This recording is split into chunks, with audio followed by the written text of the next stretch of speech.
Chapter 1587. In terms of talent, Braindead Roar was indeed unparalleled. In the realm of warriors, he could even beat Sal. In terms of warriors, only the Ox Chief Cain Bloodhoof could beat him in the entire tribe.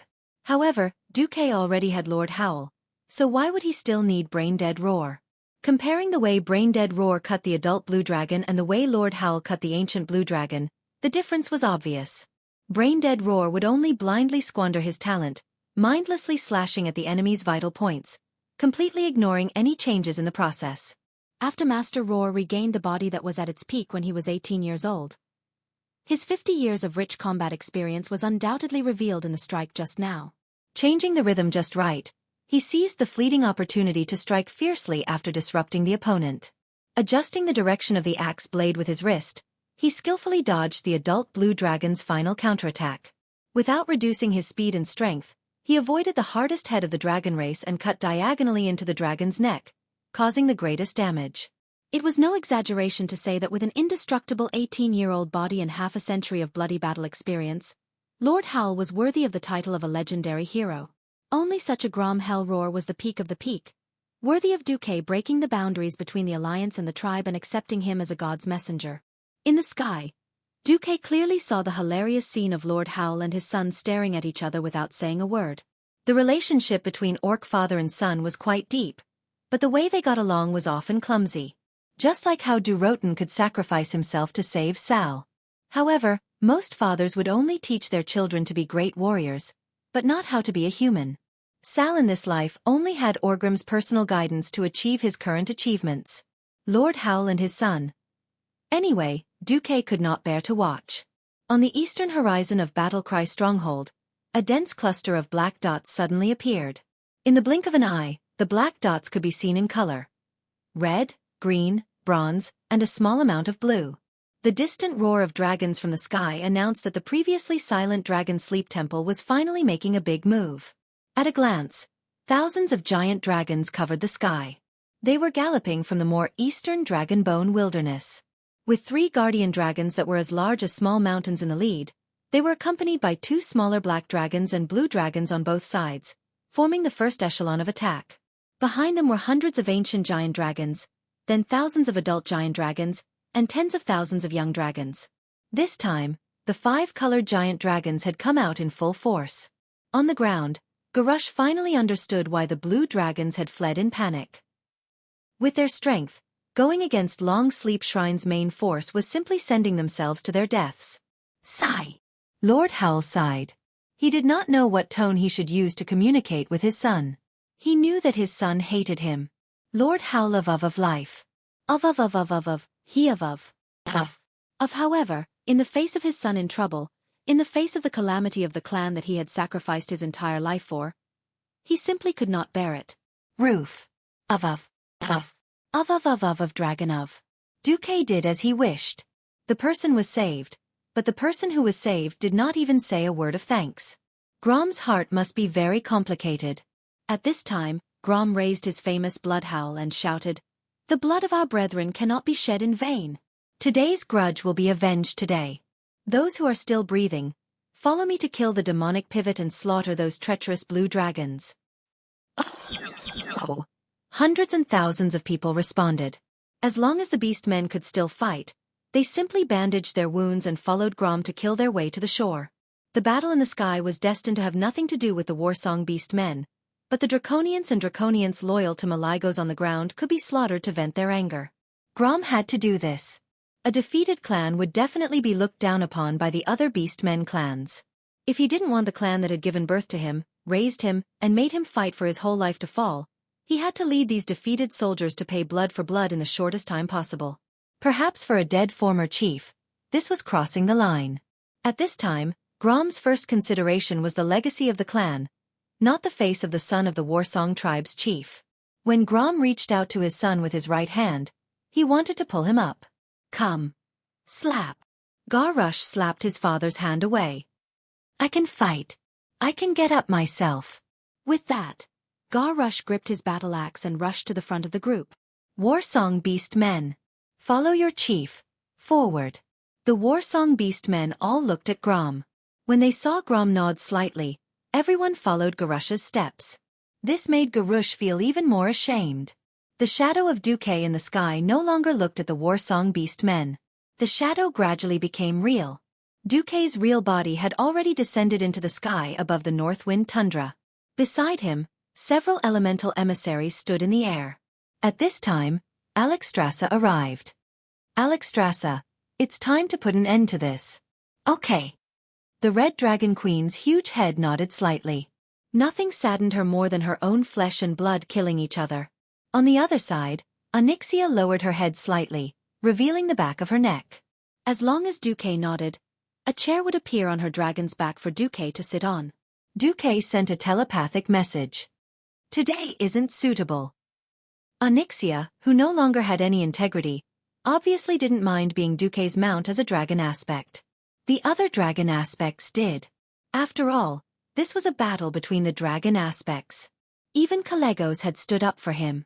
If Malygos was proven not to have stepped into the realm of death, the dragon aspects would try to solve the problem through dialogue. If Malygos really did die, then before he became a bone dragon, no, a Dracolic even more terrifying than a dragon of death, the dragon slumber temple would really have to destroy Malygos. Looking at the floating magic island standing on the western horizon, Xueqi was filled with emotion. He could restrict Malygos from obtaining the two major elements of ice and fire, but he couldn't do anything about the arcana. The arcana didn't come from the four major elements. As for the origin of the arcana, it was impossible to know. Arcana magic was more like the Pantheon's unique source magic. In theory, the arcana energy was an even more primitive energy.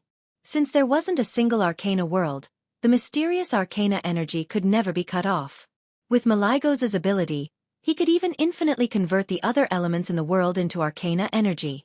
Rather than using the magic net as an arena to fight an endless tug of war, it would be better to put all his chips on the line and eliminate Malygos in terms of material concepts, ending everything once and for all. Chapter 1588. Oh Malygos.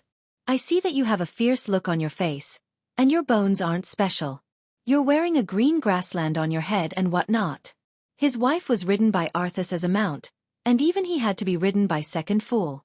So dragon liches and bone dragons aren't suitable for you. Yes, birds. Ghost dragon not bad. Green ghost dragon king. High and mighty. Go go. Xueqi had already made up his mind to get rid of Malygos in the magic pivot. Otherwise, it wouldn't be fun if Malygos and Arthas merged. After all, Malygos was also a king. If the two kings merged and Arthas really became an ice dragon knight, then the power would be too great. One had to know that this wasn't the concept of 1 + 1 = 2, it was equal to 3, equal to 4. Although Second Fool was strong, the lack of super powerful magic skills was a hurdle that he couldn't avoid with the Death Knight template. Once Malygos fell into the trap, the consequences would be unimaginable. Xueqi had to make the first move to gain the upper hand. For the army of the Sleeping Dragon Temple, the distance of 100 or 200 kilometers would only take a short while to kill. The magic pivot was the Blue Dragon Army's nest in the center of the Kodara Highlands in the northwest of the Northwind tundra. It was surrounded by countless lightning-like arcane energy, and there were dark black ice buildings everywhere, as well as vertical icicles.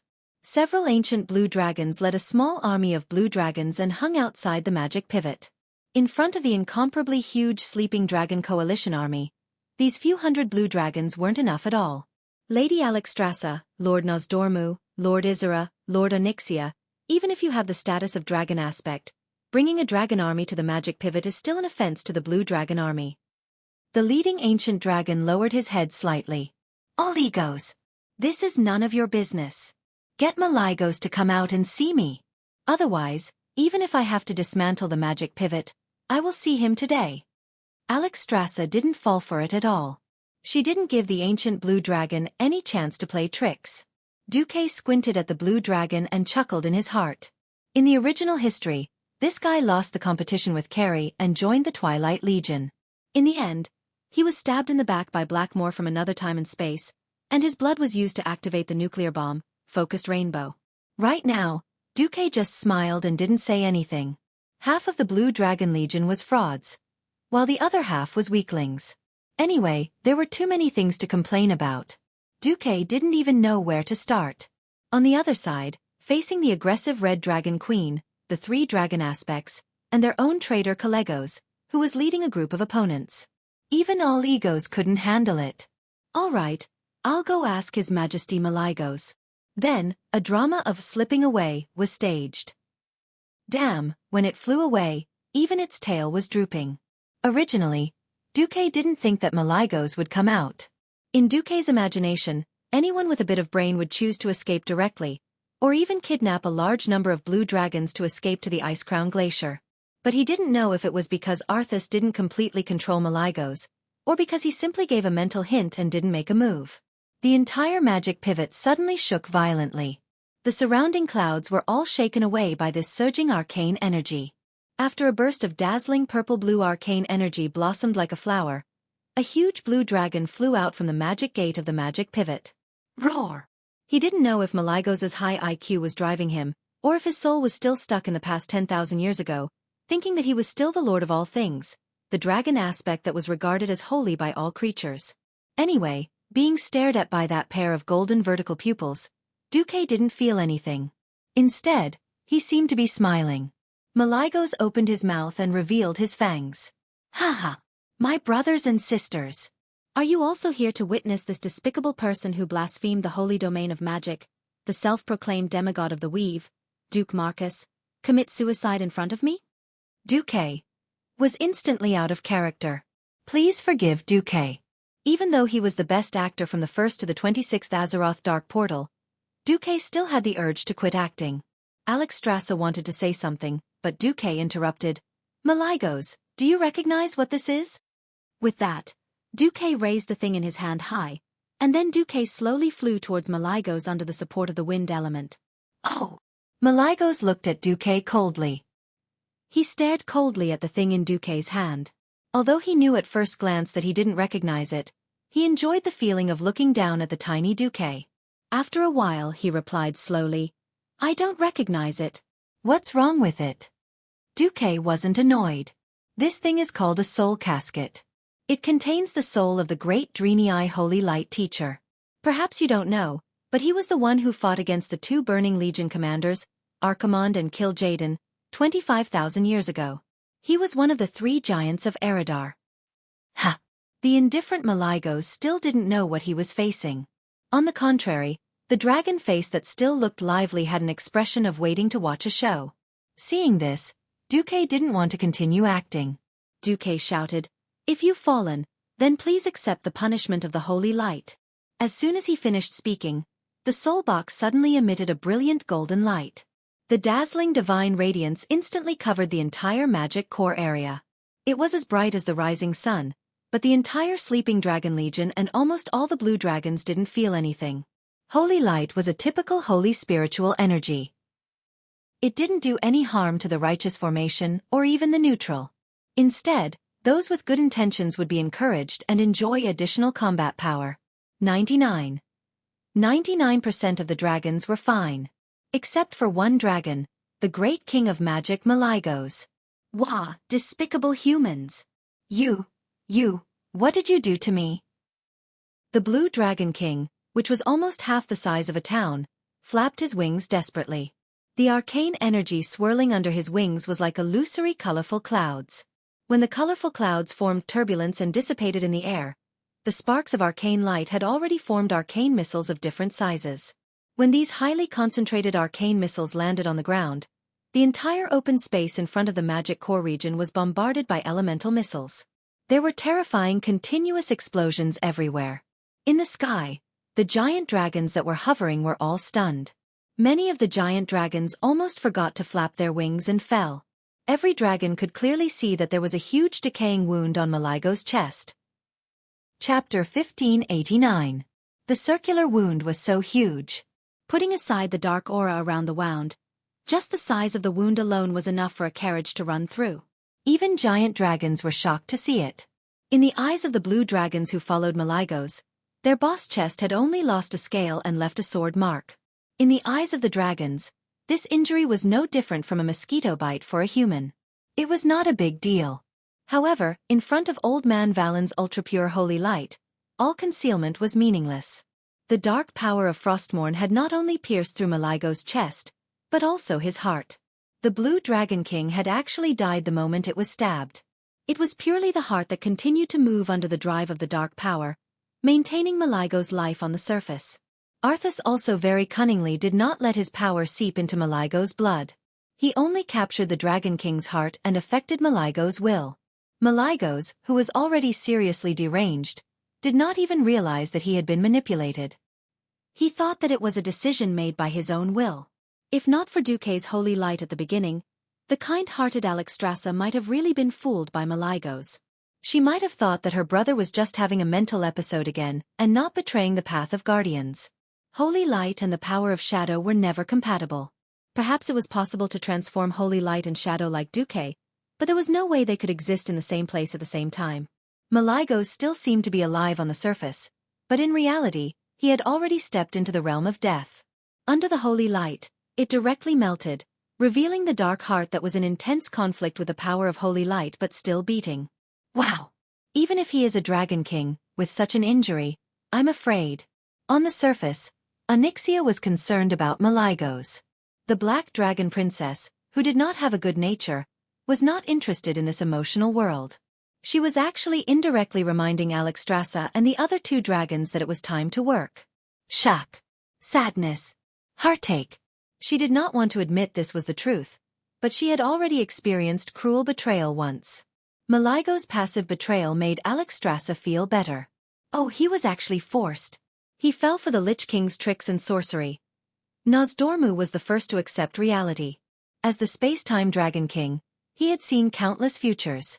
In those divergent branches of history, Maligo's had died for no reason and looked for his own *T so many times that he was too lazy to complain. As the space-time guardian appointed by Titan, he had to maintain absolute silence. Even if my heart is bitter, I can't spoil it. Nozdormu was a little surprised to see Maligo's become like this in the main timeline, but he was more relaxed. Killing a brother who was already dead was much less of a psychological burden than beating him to death. Isra sighed. My brother, let me help you free yourself from this crazy nightmare. Although Alexstrasza was reluctant, as the leader of the Pentashade dragons, she had the self-awareness of being a role model. She raised her head, and her voice spread across the sky. Maligo's, my brother. I feel very sorry for what you have gone through. However, the duties that the Titans have entrusted me with make it so that I have no choice but to announce that the Dragon Slumber Temple has officially relieved you of your duties as the Guardian Dragon. Next, we will purify you as a blasphemer. Accept the divine punishment and rest your soul in peace. Maligo's was in a mess in the wind. In fact, he was the one who suffered the biggest blow. What happened to the King of Magic? How did he suddenly go from a high and mighty guardian dragon to a street rat that everyone hated? The determination of his brothers and sisters, the various ancient dragons who were originally doubtful but now had firm eyes, and the blue dragon subordinates who were originally obedient were retreating. He had always felt that the whole world revolved around him, but now he suddenly felt that the whole world was full of hostility towards him. Maligo's was already a little crazy, and now he was even more unable to accept reality. Why? This was Maligo's question to himself, and also to his former brothers and sisters. Alexstrasza's eyes were full of sadness. Maligo's used to be such a positive and optimistic blue dragon. It was hard to look back now. My little brother. Come to think of it, your glory ended 10,000 years ago. Yes. Since 10,000 years ago, when the arrogant Maligo's was severely weakened, he still did not hesitate to cooperate with almost the entire Blue Dragon army to take revenge on Nesario. Everything was destined. Destined madness, confusion, and the end of the road. Either this or that would always lead the mentally ill Maligo's to the end of the road. Alexstrasza couldn't help but sigh at this cursed fate. It was not that Duque did not remind her, but she was always emotional and blinded by family. The Red Dragon Queen roared at the sky. That was the order to attack the entire Sleeping Dragon Coalition army. Kalegos's performance was brilliant. He rushed to the Blue Dragons who were still loyal to Maligo's and shouted, "My fellow Blue Dragons, our king is long dead. He is already a slave of the Lich King. If you don't want to become a zombie dragon and be buried with him, surrender immediately. Lower your altitude, lie on the ground, and show the emblem of the Sleeping Dragon Temple." This was the Blue Dragon version of giving up and not killing. Perhaps King Maligo's had broken the hearts of his subordinates in the past 10,000 years. If it was not for the fact that he had participated in the killing of Nesario, Not many blue dragons would have taken him seriously. Now that the old king was dead and had become a slave of the Lich King, naturally, not many blue dragons would be loyal to him. They were even more cowardly than stray dogs. They quickly dropped to the ground and lowered their noble heads to the Sleeping Dragon Coalition army, which represented the supreme force of the Sleeping Dragon Temple. No, I'm not dead. I'm still alive. My heart is still beating. Why are you all looking at me like that? In the sky, facing the 4 dragon aspects that surrounded him, Malygos was still arguing with himself in a neurotic manner. At this moment, an evil and vast will suddenly descended. He had the deepest aura of death, the coldest will, and the most evil and cold voice. He was, of course, the mastermind behind this, Lich King Arthas. A huge illusory head appeared behind Malygos. Malygos! From the moment you came to the Ice Throne, you were my possession. Yes, you are already dead. It is I, the great Lich King, who personally granted you eternal death. Arthas, whose face was covered by a blue-black ice helmet, only had his 2 blue eyes flickering. Chapter 1590. No. Impossible. I only suffered a small injury. Malygos used his claws to dig at his chest in vain, as if he wanted to dig out all the rotten flesh there. However, his claws had only touched the edge of the black heart when his body twitched in pain as if he had been electrocuted. Idiot! Still not accepting reality? Arthas was a little tired of facing such a deranged fellow. On the other hand, if Malygos was not in such a state, he would not have been able to capture a Dragon King so easily, even with the home advantage of the Ice Throne. At first, he seemed to be a little angry, but then Arthas sneered. Forget it. You've already failed. Then I'll take back what belongs to me. In any case, no matter what, victory will only belong to me, the Lich King, Arthas.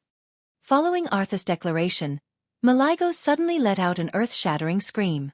No, it should be called death wail. That was the resentment towards his inexplicable death, the resentment towards all living beings. This kind of howl on the soul level, even as strong as the guardian dragons were momentarily stunned and unable to move forward.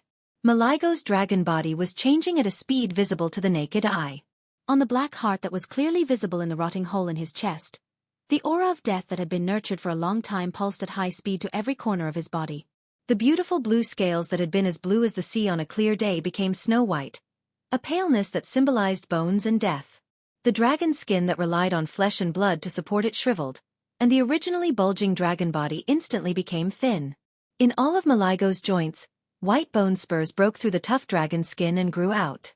The once gorgeous blue Dragon King had turned into a ferocious and terrifying monster of death in just 10 breaths of time. At the same time, his control over magic power did not degenerate with the passing of his life. The entire magic pivot responded to his summons and bloomed with even more dazzling arcane light. Not only that, in the lower part of the magic pivot, a large number of monsters rushed out. Everyone looked and was shocked to find that not only were there dead dragon men and half-dragonmen, there were even dozens of blue dragons that had long since become corpses. Malygos exclaimed. By the Titans! Malygos said he sent them out on a mission. At this moment, there was a commotion at the back of the dragon's slumber shrine. A violent snowstorm suddenly appeared in the sky. Needless to say, this was definitely the work of the Lich King. More importantly, taking advantage of the snowstorm, the eyes of the hundreds of blue dragons that should have died long ago on the North Wind Tundra battlefield suddenly blossomed with a fierce blue light. Flapping their battered bodies, they flew into the sky and fiercely attacked the Sleeping Dragon Alliance army. Malygos' dragon face turned pale. Heavens! His Majesty, no, Malygos rewarded us with some delicious meat after he returned. He was already forcing himself to vomit. Plague was the specialty of the Scourge army. In the past, Kel'Thuzad had used the plague to turn the Rotterdam kingdom into corpses. Now his target had changed from humans to dragons. No one knew if Malygos was conscious or subconsciously manipulated to poison the blue dragon under him.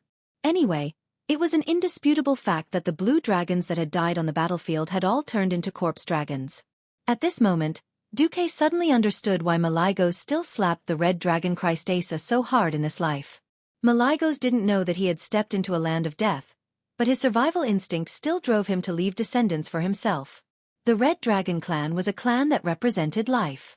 It was probably because of this instinct that he pushed Christasa forcefully. Sigh. Xueqi sighed. Looking at the corpse dragon Malygos that had started to go crazy, Xueqi couldn't help but feel pity for him. A pitiful dragon must have something hateful about him. Everything was a cycle of karma, retribution.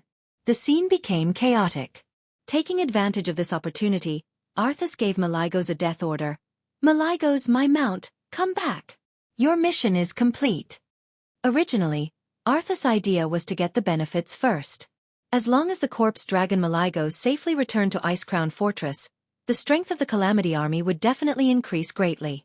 Unfortunately, just as Alexstrasza underestimated Malygos' mental illness, Arthas also underestimated Malygos' ego and arrogance. Perhaps in Arthas's imagination, Malygos, whose soul had already been captured by him, would listen to his orders and escape during the chaos. In reality, Malygos had gone crazy. "Duke Marcus, it's all your fault." Malygos, who had already transformed into a death dragon, didn't take the opportunity to escape. Instead, he charged at Xueqi. Ha! The dumbfounded Xueqi felt like he had been implicated.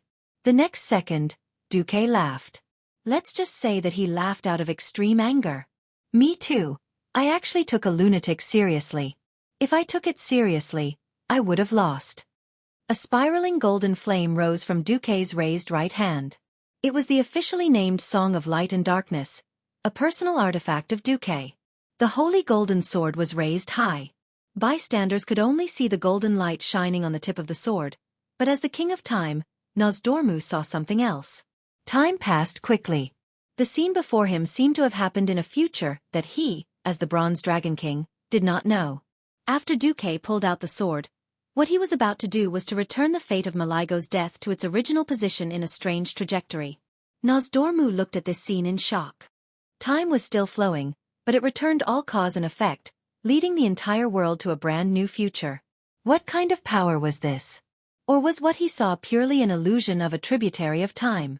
Before Nosdormu or the other two veteran dragon aspects could react, Xueqi had already activated the special effect of the sword, Demon Slayer. It was not inferior to the golden light released by Valen at all. The holy light made Malygos feel a tingling sensation all over his body. His weakened nerves and lost dragon body would not feel pain. It was pain on the level of the soul.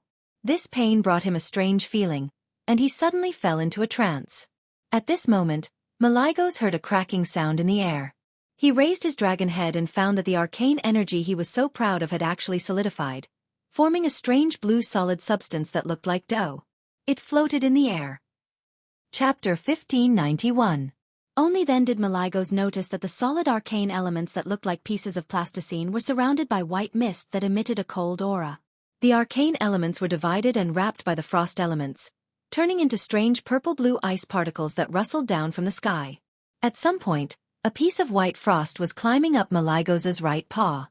Ice instantly formed in the gaps between his fingers that he didn't notice.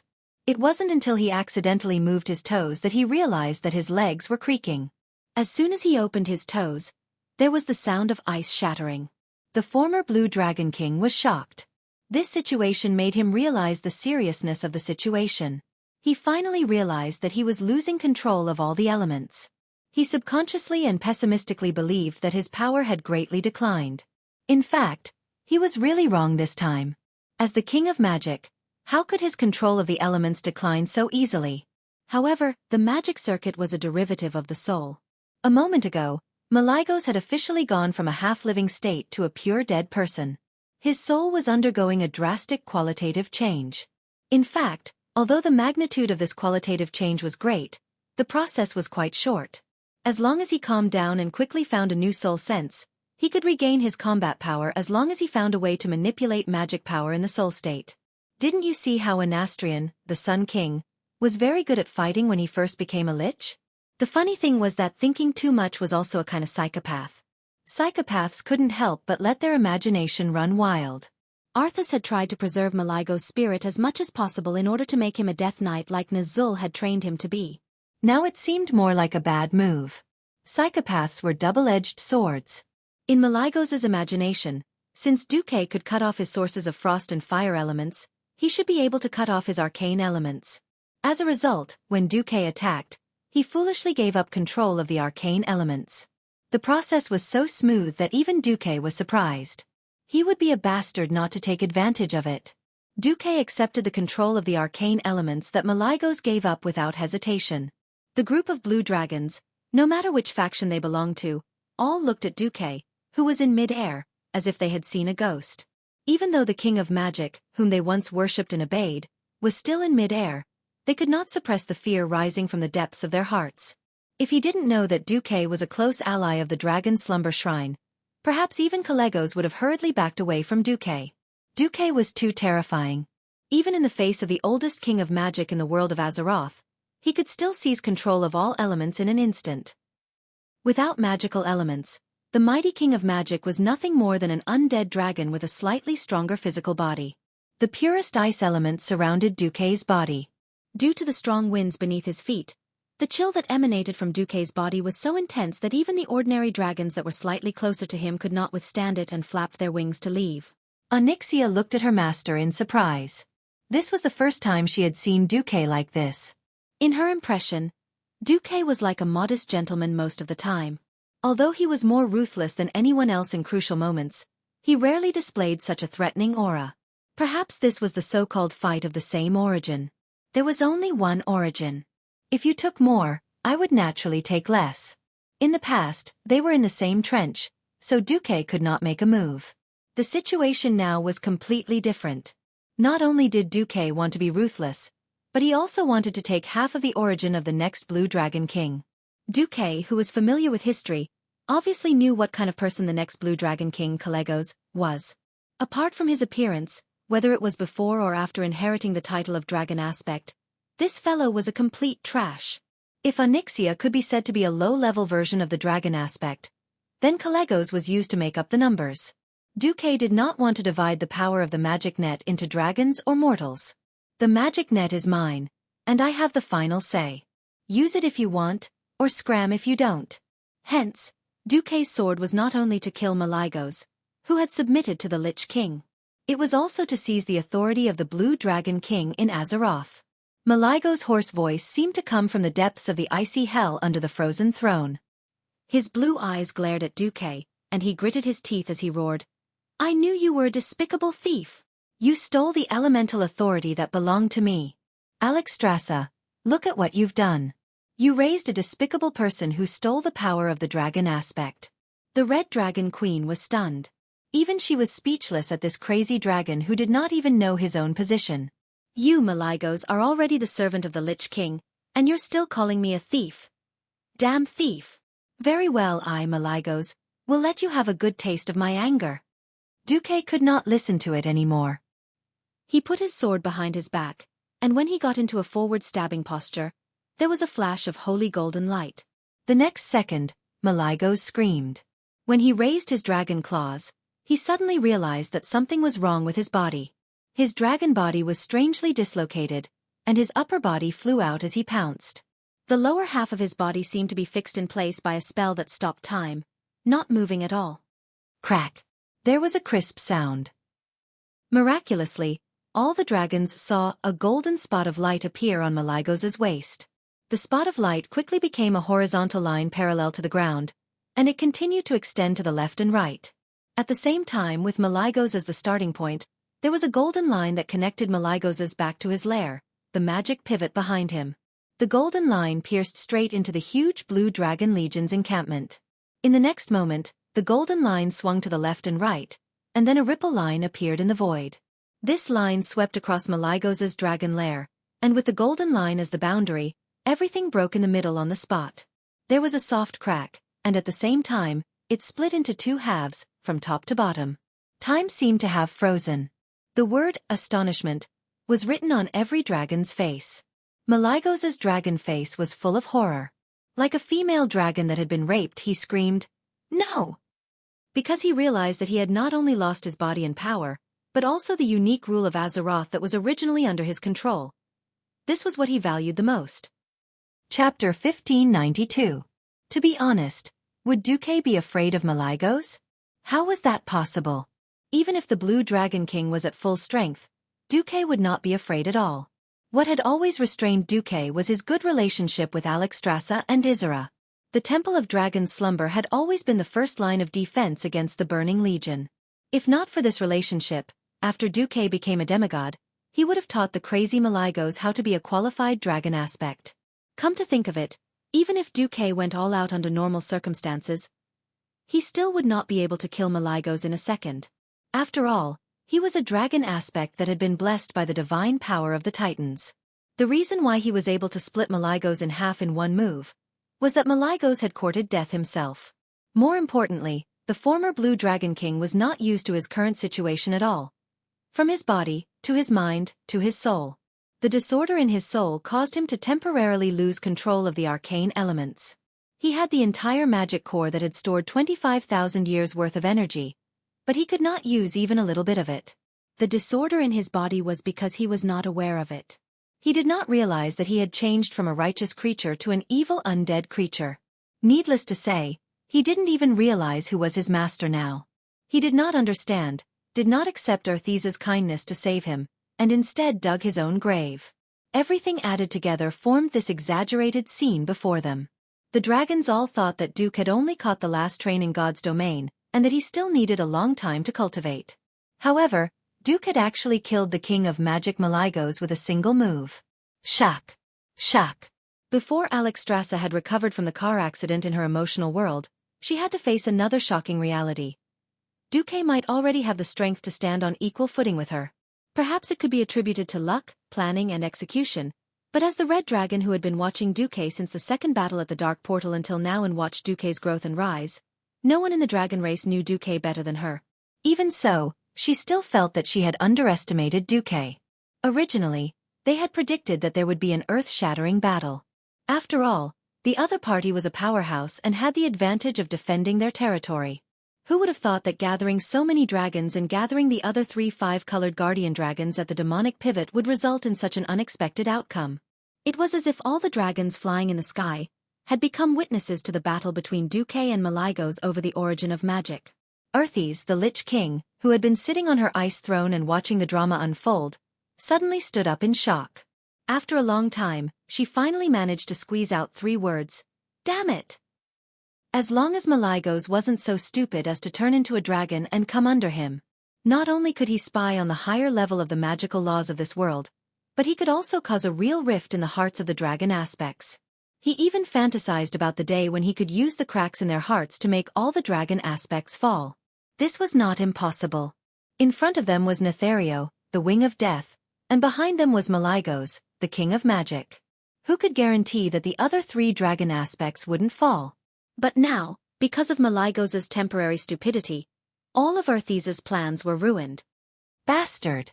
If I had known, I wouldn't have set up so many schemes. I would have just taken him as a mount.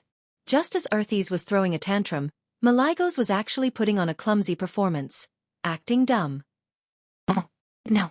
Duke Marcus, you despicable mortal, what did you do to me?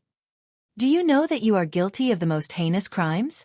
Malygos spat like a resentful woman as he waved his front claws to grab his lower body that was falling from mid-air, in a futile attempt to reattach his lower body. Was this crazy dragon really not here to be funny? If the atmosphere wasn't so serious, Onyxia would probably have laughed out loud on the spot. Xueqi used holy light to activate the Song of Light and Shadow in his hand, and broke Malygos' spine with one strike. It could be said that the key joints of the entire dragon's body were all holy light. Unless Malygos could cross the line between life and death and turn himself back into a living dragon of the Order faction, it would be impossible to reattach his body before the remaining holy light energy was cleared. Originally, whether it was Xueqi or the 4 dragon aspects, they should have taken advantage of his weakness to take his life. An unexpected situation disrupted all of Alexstrasza's plans. After the dragon aspect's holy blessing was removed from the insane Malygos, all the exclusive laws that the Titans had bestowed upon him should have been taken away. Now, because his soul and body had unexpectedly collapsed prematurely, dazzling light burst forth from his body, and countless shining Titan runes flowed out. Alexstrasza turned pale with fright. Not good. Kallegos. Hurry up and gather these runes. If you lose the inheritance of these runes, you will lose the mystery of the Void Protection Matrix. Kallegos was stunned. He hesitated for a full 3 seconds before he reacted under Alexstrasza's urging. The structure of the dragon race was very strange. Within any dragon race, there was no such thing as a second brother or a second sister. After the dragon aspect, there were a bunch of ancient dragons. Even among the weaker black dragons and blue dragons in Dragon Ding, there were still 8 to 10 ancient dragons of this level. To be honest, Kalecgos was not mentally and physically prepared to inherit the name of the dragon aspects. First of all, he was not strong enough. He had all sorts of weak performances, and it was almost impossible for him not to be seen as the shame of the blue dragons. Secondly, he raised the flag against Kalecgos purely because he felt that it was wrong to gather all the mana in the world for the dragon weave to use. Moreover, he was the most handsome of the dragon race. Not only did a female dragon like Martagosa love him so much that she was willing to go through fire and water for him, there were also many ancient dragons who liked him. Anyway, the group of blue dragons had been unhappy with Kalecgos' madness for a long time, so they might as well make a big deal out of it. With Alexstrasza backing him up, there was nothing to be afraid of. They had thought that this would be a grand negotiation or something. Who knew that things would take a turn for the worse, and Kalecgos was actually already a dead dragon. Even his position as a dragon aspect would be forcibly removed. Kalecgos did indeed have the qualifications to inherit the Blue Dragon King's position, but he was not prepared enough. As soon as he came up, his limbs were in a mess, and he almost instinctively grabbed at the floating Titan runes. Seeing the group of dragon aspects want to die, they were all speechless. When she saw Kalecgos accidentally shatter a Titan rune, Alexstrasza finally said, "Duque, go and help out." Chapter 1593. Picking up scraps? Was he trying to put a mouse in a rice jar? The serious and sanctimonious hypocrite Dumuk did a good job of concealing his inner joy. No. If he were to be serious and show his joy on his face, wouldn't he be laughed at? Hee. This was a great benefit. If the power of the 4 elements could still be explored by oneself and reverse-engineered methods and magic formulas, then the high-level laws of the arcane were really not something that could be easily obtained. The magic that came out of the dragon race in the past was already a very rare emasculated version.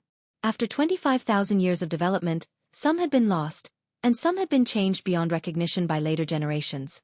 If he wanted to get his hands on the primordial laws, he had to work on Malagoth. Under normal circumstances, the Titan runes that had exploded would definitely not be touched by Duque. Unfortunately, the successor was not strong enough. The Pentashade dragon aspect only corresponded to one type of law, and the other dragon aspects could not touch the Titan runes of the magic type at all. But the Dragon Sleep Temple could not just let the Titan runes scatter everywhere. This was an even bigger matter than the betrayal of the dragon aspects. If there was a traitor, they would just have to kill him. Losing the runes was a great crime for the Dragon Sleep Temple. Although the Titans had not returned to Azeroth for more than 20,000 years, a group of Titan guardians still faithfully performed their duties. Not to mention those far away, just in Otter next door, there were several guys who were at the same level or even half a level higher than the dragon aspects. Once the blame was placed, even Alexstrasza would not be able to bear it. Duque was a guardian recognized by the soul of Azeroth, after all, so it could barely be considered as a leak. In any case, other than glaring at him, the 4 dragon aspects could only charge over like a swarm of bees. They would first get rid of Kalecgos, who was foolishly playing with his corpse puzzle, and leave the easy pickings to Duque. Duque disdained to do lowly things like plucking feathers from geese and robbing people while passing by. Was there a need for Duque to take away some of the Titan runes? Nonsense. If they could just make a copy of the instance dungeon, why did they have to make it so ugly? In the eyes of a bystander, every single Titan rune was made up of thousands of smaller runes that were pieced together in an irregular manner to form a unique magic circuit, which then became a fixed law that was equivalent to the origin of magic in this world. The Titan runes were so complicated that it would take an ordinary mage 8 to 10 years to study a single rune. Was Duque an ordinary mage? Stop joking. With the help of the system elf, Duque had long since started researching and analyzing the Titan runes. With the foundation of observing the 4 great guardians in Alkavon's treasury, Duque already had a deep understanding of the Titan runes. He also had hundreds of millions of contingency plans in the system.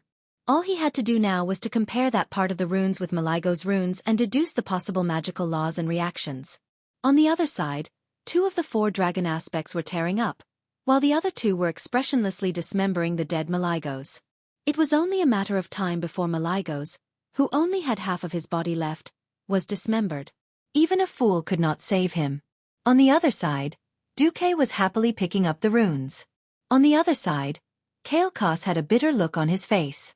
The Titan runes were not something that could be picked up just by touching them. Every Titan rune contained its own unique law. If different types of elements or existences touched it, the rune would trigger a self-destruction system and collapse on its own. On the contrary, touching the corresponding law or element would slow down the reaction and become peaceful. However, this was only temporary. In order to truly return the runes to their original position, there needed to be a qualified carrier to engrave all the Titan runes into a powerful soul of a specific attribute. However, he suddenly realized that not only was his efficiency low, but his soul's ability to carry the Titan runes was also far from enough. As it turned out, Xueqi's work was even smoother than his. Left with no choice, Kael'Kas shouted, "Your Majesty Alexstrasza! I can't carry all the Titan runes. Can Sir Marcus help me carry some of them?" Red, green and bronze, the three different skin colors of the dragon aspect's eyes bulged at the same time. It was a spectacular scene. It was fine to let Xueqi try it out. Your F***king successor can't even carry the complete inheritance. What are you doing? Alexstrasza, who had never been particularly good-tempered, could only suppress her anger and asked, "What do the other dragon aspects think?" Nosdormu. "It doesn't matter." Onyxia. "Ditto." Isera. "That's the only way." The red dragon sister glared at the useless successor Kael'Kas, then turned to Xueqi and shouted, "Xueqi, please take care of the Titan runes for a while until Kael'Kas recovers. Then, please transfer them back to Kael'Kas." "No problem. I swear I won't peek at the Titan runes belonging to the blue dragons." Just as Xueqi finished swearing, there was a sudden clap of thunder in the distant sky. Boom! A white light split the sky in the west. Xueqi didn't believe it. "As long as Sir Kael'Kas needs it, I will send the runes back at any time." Rumble! Two bolts of lightning appeared in the north and south at the same time. "I, Duke Marcus, swear in the name of the demigod of the Azeroth weave." Rumble, rumble, rumble, rumble, rumble. Lightning and thunder rumbled endlessly. Damn it! Which fellow Daoist is undergoing tribulation here? Get the hell out of my sight! That was what he said in his heart, but in fact, Xueqi flew towards the larger Titan runes that had a heavier burden on the soul. Small runes? Hee, this young master system can analyze them in an instant, and I still have to pick them up a second time? The pure Kael'Kas didn't know. How could he know that Xueqi was this strong? All he could see was Duke shouldering the heavy burden, and using his powerful soul to carry the large Titan runes. He was so touched that tears almost came out of his eyes. When he focused on picking up the small runes, his efficiency was greatly increased. One man and one dragon, they used the overflowing elements to maintain the floating Titan runes as much as possible. Then they temporarily absorbed them one by one and fixed them on their souls. It took more than an hour for them to finish. During this time, the tens of thousands of giant dragons of the Sleeping Dragon Alliance surrounded this area as bodyguards. They couldn't go anywhere. On the other hand, on the ground, Lord Howl led the Warsong tribe's beast men to kill the dead Draconians and Dragon men. Malygos?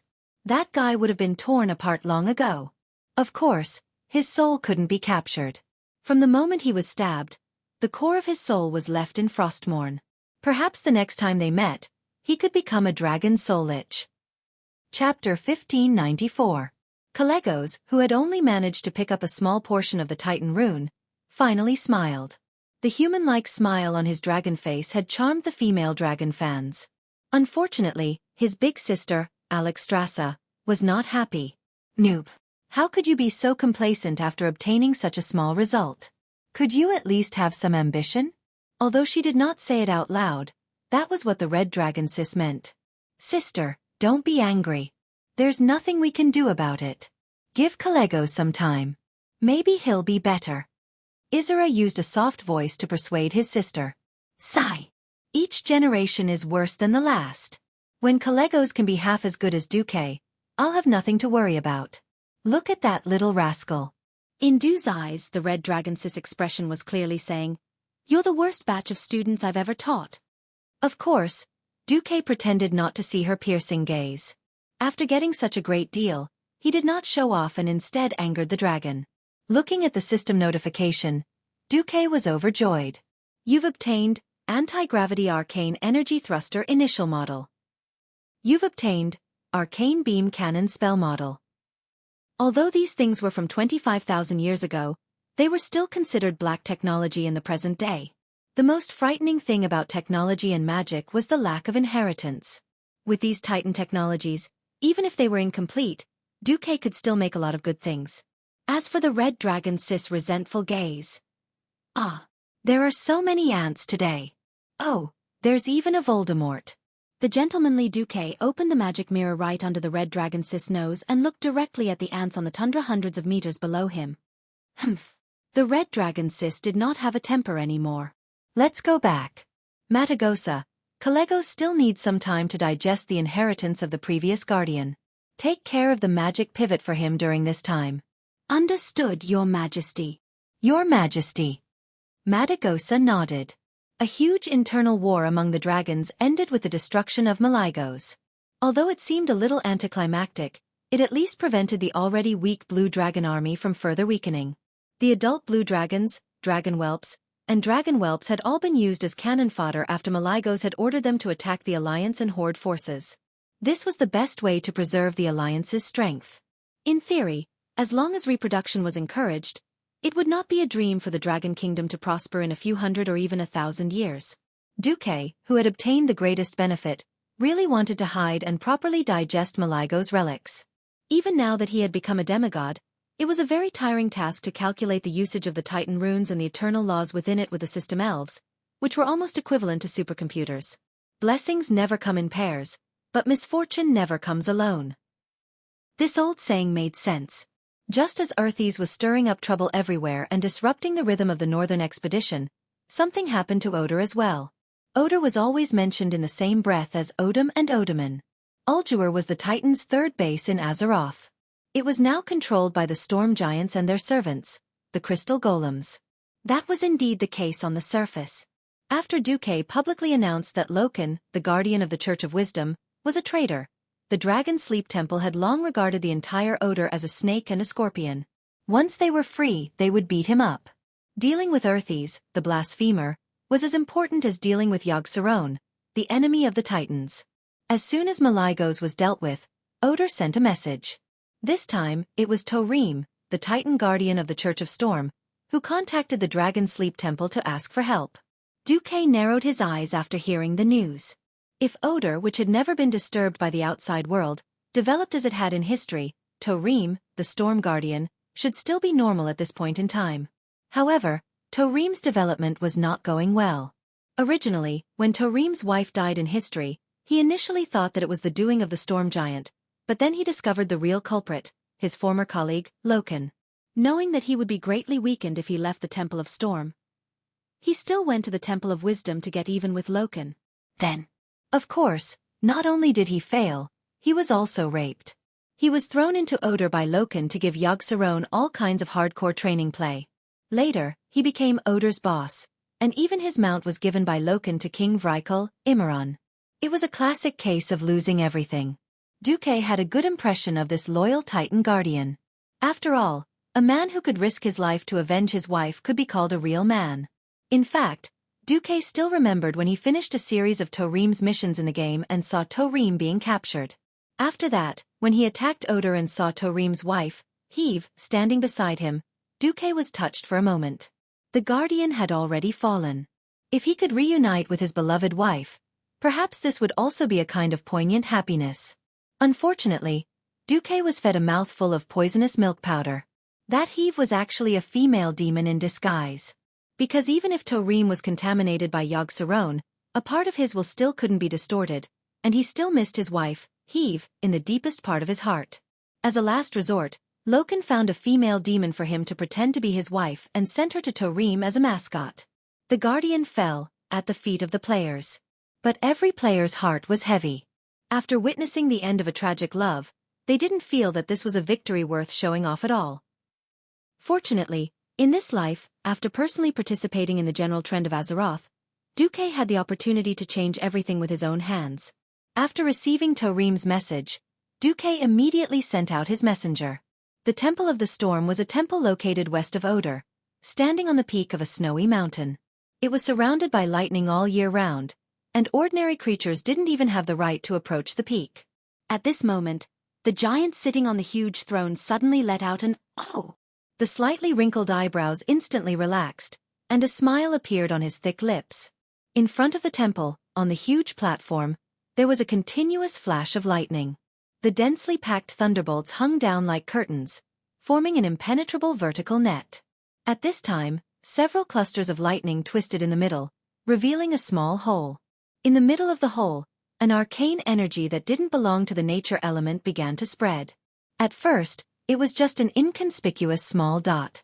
In less than a second, it spread into a portal that could allow one person to pass through. A very young human-like existence stepped out of the portal. He strode toward the temple. Chapter 1595. Actually, this human was not walking slowly. Unfortunately, the temple was too huge. After all, the entire temple was built according to the size of a titan. The majesty in the titan's eyes was already so great that it seemed boundless to humans. Just from the high platform outside the temple to the side door of the temple, which could not be called the main door, was 3 times 3, which was the size of 9 football fields. He estimated that from the portal to the front of Torim's throne, it was about 5 kilometers. Guys who played with storms and lightning were never slow. The giant sitting on the throne snapped his fingers, and a blanket made of lightning appeared at the feet of the little human. The lightning did not hurt the human at all. Instead, it was like a mount, carrying the human at high speed to Torim's throne. The lightning circled behind the giant, as docile as a tabby cat. Other than the occasional crackling sound of electricity, there was no excess energy or damage. The giant spoke. I, Torim, the guardian of storms, specially sent a message to the dragon's slumber temple. Why is it an empty shell with no content? The young human smiled and bowed. You can call me Mark Dooku, the man who destroyed Sargera's largest fortress in the Twisted Nether. Of course, you can also call me by my name in this world, Duke Marcus, the guardian of Azeroth. After saying that, Duke looked at the Titan Guardian through Mark Dooku's eyes, who was no stranger to him. Like most guardians, Torim had an extremely large body. In terms of height, he was about the same as Alcavan and the other giants, around 10 stories tall. His body was more balanced than Alcavan's, more like a human. His slightly brown earthy skin made people think of the earth at first glance. He had a typical square face, with pinkish white hair that reached his chin, which was a little strange. Coupled with his extremely burly body and the huge warhammer that was constantly emitting lightning, the entire aura of a guardian came out. His pauldrons, belt, gauntlets, and leg guards all had blue edges and white background circular decorations, which looked like incandescent lamps. Although it looked a little ridiculous, anyone with the slightest perceptive ability would be able to sense the earth-shattering power of thunder contained within. As for his brown and black lace ribbons, they were negligible. Duke's words made Torim's expression turn serious. As a Titan Guardian, he did not care about anything that happened in the outside world. He only cared about his duties and everything related to the Titans. When the Titan left Azeroth, Sargeras had already betrayed the Pantheon. Torim knew this. Duke, who could make the traitor of the Pantheon Temple suffer a setback, naturally made him look up to him.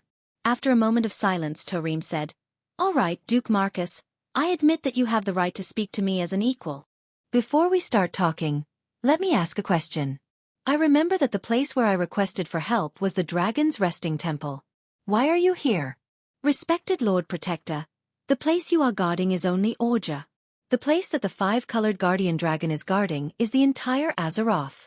Just today, at the Ice-Crown Glacier to the west of Orja, Arthas, the self-proclaimed Lich King, murdered the magic guardian dragon Maligos and almost turned it into a fallen Dracolic. The Dragon's Resting Temple's combat power is very tight, so they asked me, who is better at dealing with such things, to help."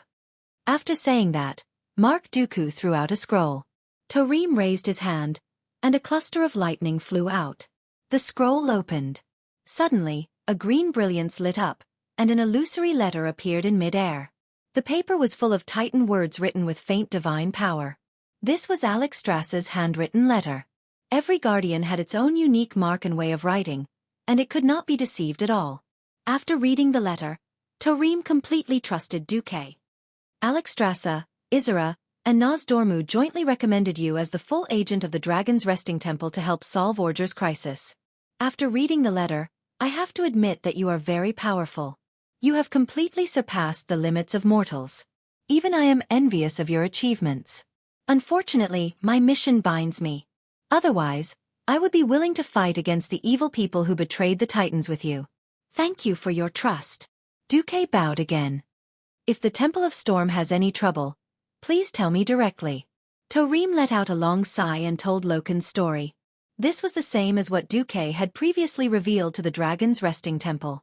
Therefore, Xueqi asked Mark to pretend to be listening humbly. But in fact, he was dealing with official documents. Until he got to the point. Tarim said with determination, Loken killed my wife and turned my supporters against me.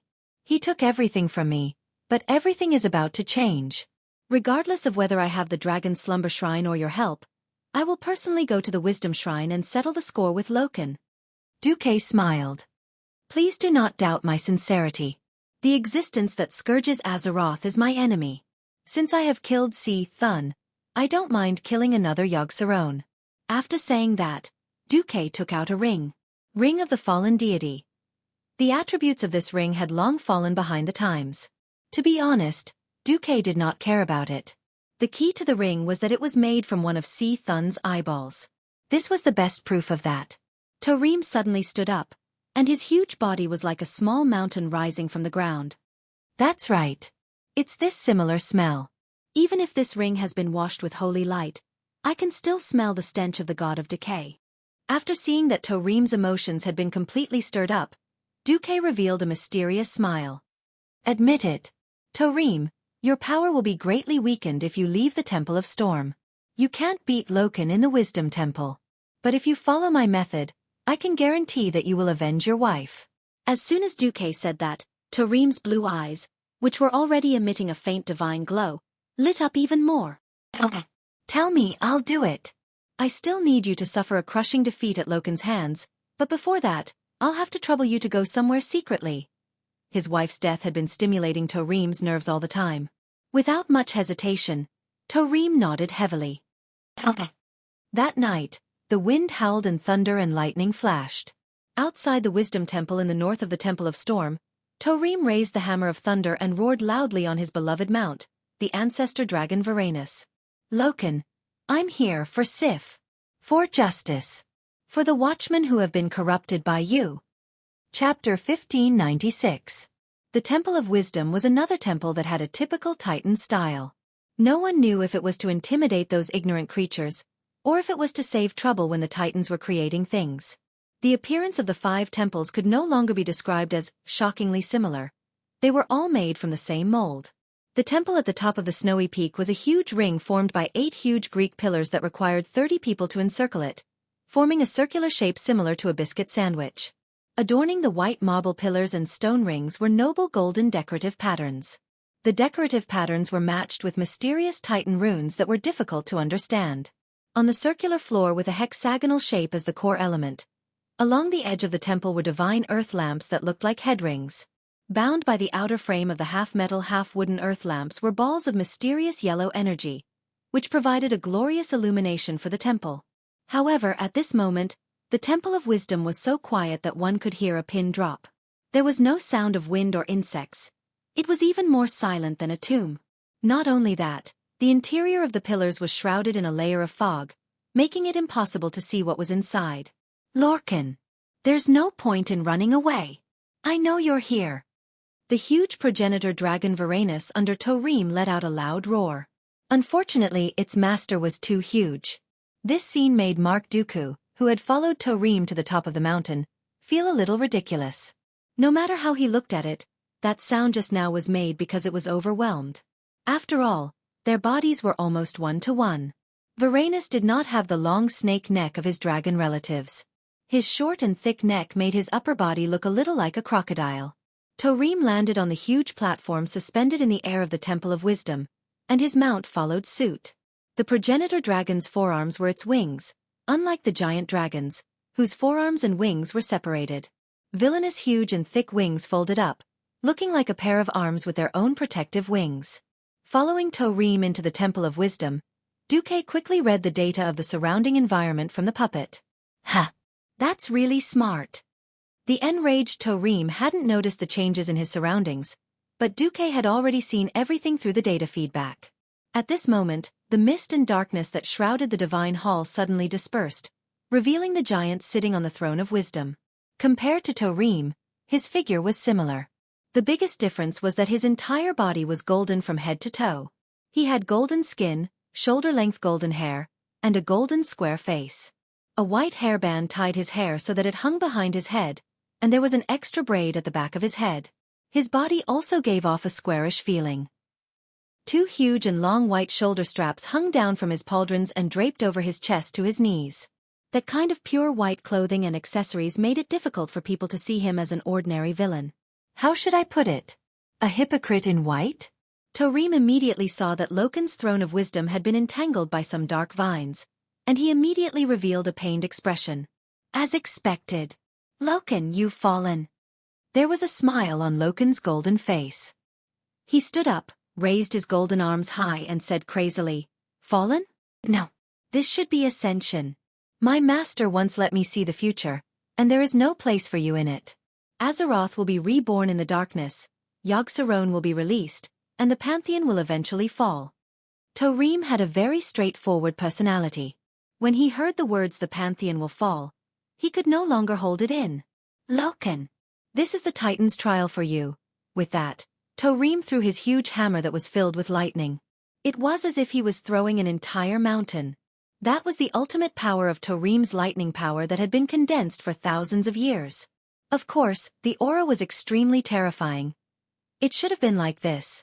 The moment the hammer left Tarim's hand, the lightning hammer shone as dazzling as the sun. Halfway through the air, it became like the setting sun. When the hammer landed on Loken's body, it had already become dim, like a firefly in the night. There was no need to calculate at all. Just by looking at it, it was obvious that the blow did not cause much damage to Loken. Loken laughed at Tarim's stupidity. "You might have a chance of winning if you fought me in your Temple of Storm, but once you leave the Temple of Storm, you're as weak as trash. You should learn from those big lizards in the Sleeping Dragon Temple. If it's not related to you, don't come here." That's right, Loken knew that Tarim would lose most of his power once he left the Temple of Storm, so he deliberately lured Tarim to his Temple of Wisdom for a decisive battle. Roar, sensing its master's failure, the ancestor dragon Villainous rushed forward with large strides, opened its huge mouth, and attempted to attack Loken. However, an attack similar to an electric arc descended from the sky and landed on the ancestor dragon's body. It looked like a lightning attack, but in fact, it had nothing to do with the wind element. It was an arcane attack. Villainous' entire body twitched, and it could not move. "Loken!" Tarim rushed forward, but was immediately knocked down by another arcane arc and fell to the ground like a dead dog. Tarim was in a state of shock and anger. He might have predicted that he would be at a disadvantage, but he really did not think that it would be such a difference. A small difference could perhaps be made up for with perseverance, willpower, and skills, but the difference between an ant and an elephant in strength was enough to make any existence despair. Loken grabbed Tarim's neck and lifted his entire body up. "Ugh, ugh, let go of me, you let go of me," Tarim roared helplessly. He desperately slapped Loken's arms and shoulders with his hands and feet, but to no avail. Originally, the two guardians were similar in size, so their strength should be about the same.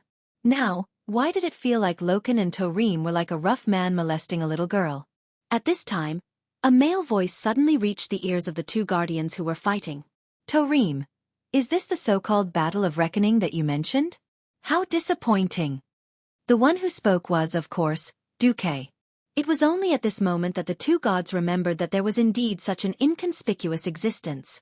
Loken had ignored Mark because the energy waves emitted by Mark were too weak. Tarim, on the other hand, was a typical hot-blooded idiot. In his anger, he completely forgot about the existence of Xueqi. At this time, Tarim turned his head in surprise and shouted, "Duke Marcus, do something!" "Do something? I will."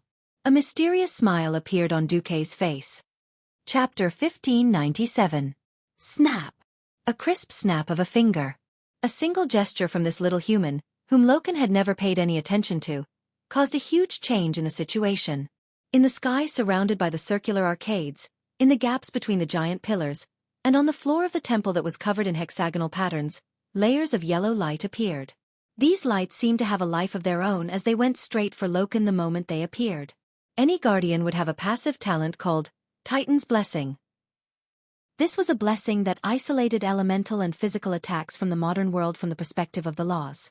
This kind of blessing was equivalent to a huge increase in resistance for no reason, and could only be described as insane. A mere yellow earth elemental attack that landed on Loken's body was of no use at all, but what appeared now was a ferocious attack that contained almost half of Northrend's earth elemental power. It was hard to imagine that this kind of ultra-high purity earth elemental energy was released by a little human like Xueqi. For a moment, Loken saw an illusion. The earth suddenly surged, and countless grains of sand formed a sand wave that connected the sky and the earth. This raging wave of earth elemental energy directly drowned Loken's huge body, and all that was left was a scream. Impossible! The one who let out a whisper was Torim, who had just escaped death. The surging wave of earth elemental energy had smashed Loken's body out of the Church of Wisdom in just a few steps.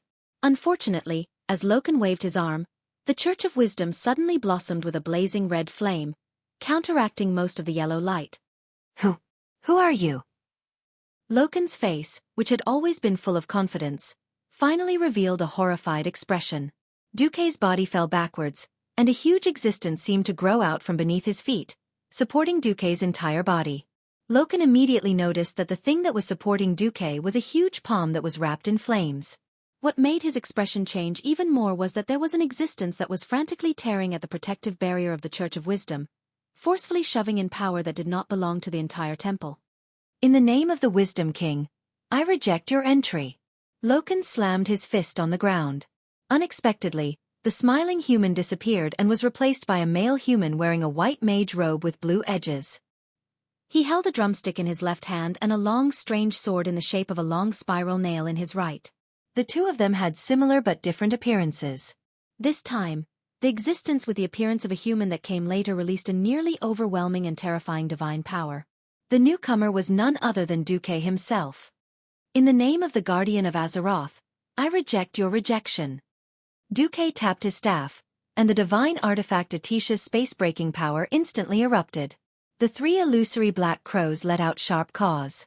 The screams were not only unpleasant to the ears, but in Loken's ears, it was worse than a death knell. This was because when the crow's caw spread out, the spatial barriers he had set up in the Wisdom Temple started to collapse one by one. As the force restraining the intruder weakened, the flaming arm that supported Xueqi began to extend longer and longer. It was obvious that the owner of the flaming arm was crawling out of the portal that opened on the floor of the temple. No! Loken raised his 10 thick fingers and gestured with his spell in an attempt to mend the spatial barriers of the temple. Just then, a violent tremor came from the bottom of the temple. Thud, thud, thud. The deep and rhythmic bombardment seemed to be shaking the foundations of the temple. Impossible, unless it's... Loken finally cried out in shock. A mysterious smile appeared on Xueqi's face. Yes, the unless you mentioned is here. Thud, thud, thud. At this point, there was no longer a need for special detection or perception. As long as one was not blind, they could see that a giant of the same size as Loken was climbing up the steep mountain wall below the temple. Under normal circumstances, there would be no place for a giant to step on the mountain wall. The newcomer obviously had a better idea. Every move he made would summon the earth element within the mountain wall. The earth responded to his call, arching out handrails and stepping stones for the giant to stand on. The giant seemed to be moving very slowly, but the handrails and stepping stones on the mountain wall would move on their own, as if the giant was taking an elevator. No. This should be some kind of special skill similar to a ground shrink, right? Loken's golden face turned pale. As a senior among the Guardians of Azeroth, he naturally knew who the newcomer was.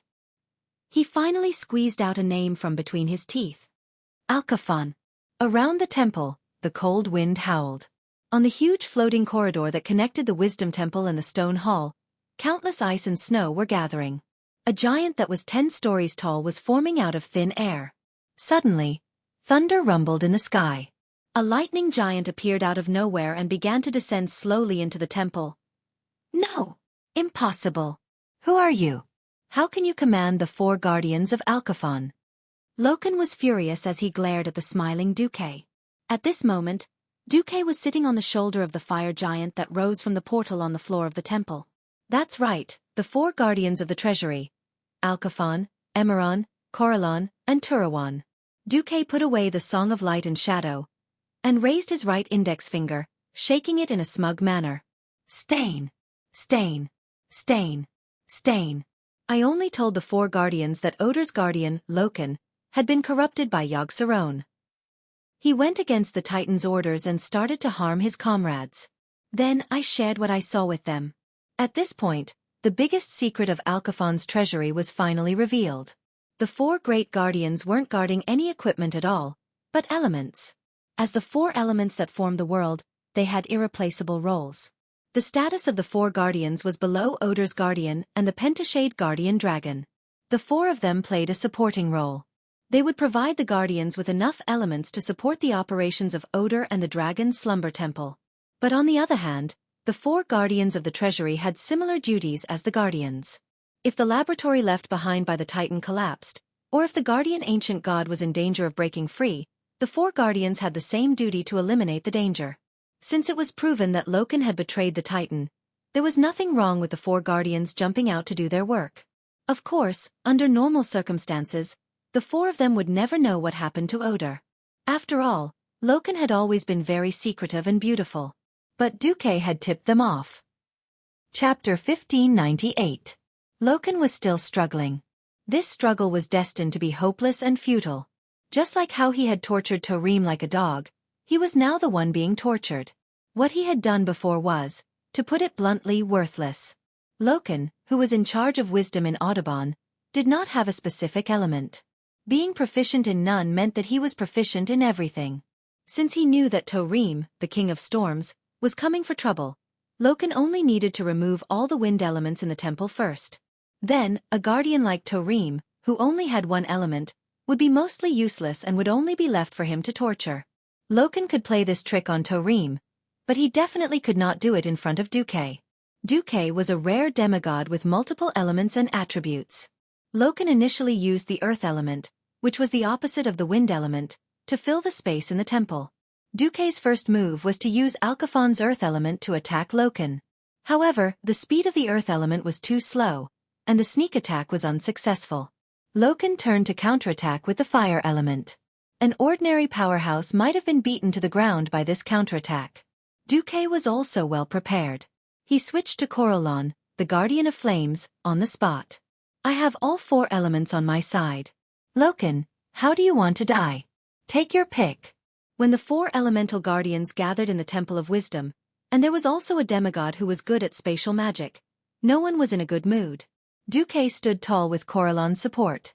This time, Duque, who was standing on the giant's shoulder, had the same line of sight as Loken. Duque raised his chin high, showing Loken his nostrils. Although the size of a human's nostrils were two tiny black dots that were almost negligible in Loken's eyes, Duque's meaning was conveyed. I'm telling you, I'm your master. Your master will always be your master. As the king of wisdom, how could Loken be convinced that the death trap he had painstakingly schemed was broken by a mere human? Even if Duque was now a demigod, it was still unacceptable. Loken would be the first to object if his 25,000 years of experience were wiped out so easily. No. Do you think this is the end? Do you think you can force me to surrender just like that? You've underestimated me. You've underestimated the great Yogg-Saron. Loken raised both of his arms high in the air. In the blink of an eye, his boss, "There's a silly dragon." Oh, Yogg-Saron had responded to his call. Under the noses of Tarim, the four guardians and Duque, several thick black thorns suddenly extended from the void beside the Church of Wisdom. As soon as these black octopus-like tentacles appeared, they began to wrap around the three thick pillars on the west side of the Wisdom Temple. The thorns on the thorns pierced into the pillars, like mosquitoes sucking blood, the seemingly hard thorns bulging. It felt like a symbiotic relationship, but it also felt like they were absorbing nutrients from Loken's nest. This was originally an act to dig out Loken's roots and destroy his nest. Loken looked like a martyr who was willing to die for a just cause, causing Duque to feel a headache coming on. Damn, the ancient god's brainwashing technique is really amazing. Fortunately, I already have a backup plan. Letting an ancient god deal with an ancient god was undoubtedly the most efficient way. Recently, Duque had gotten used to asking Elune to be his fighter. When it came to fighting against evil, Elune had always spared no effort.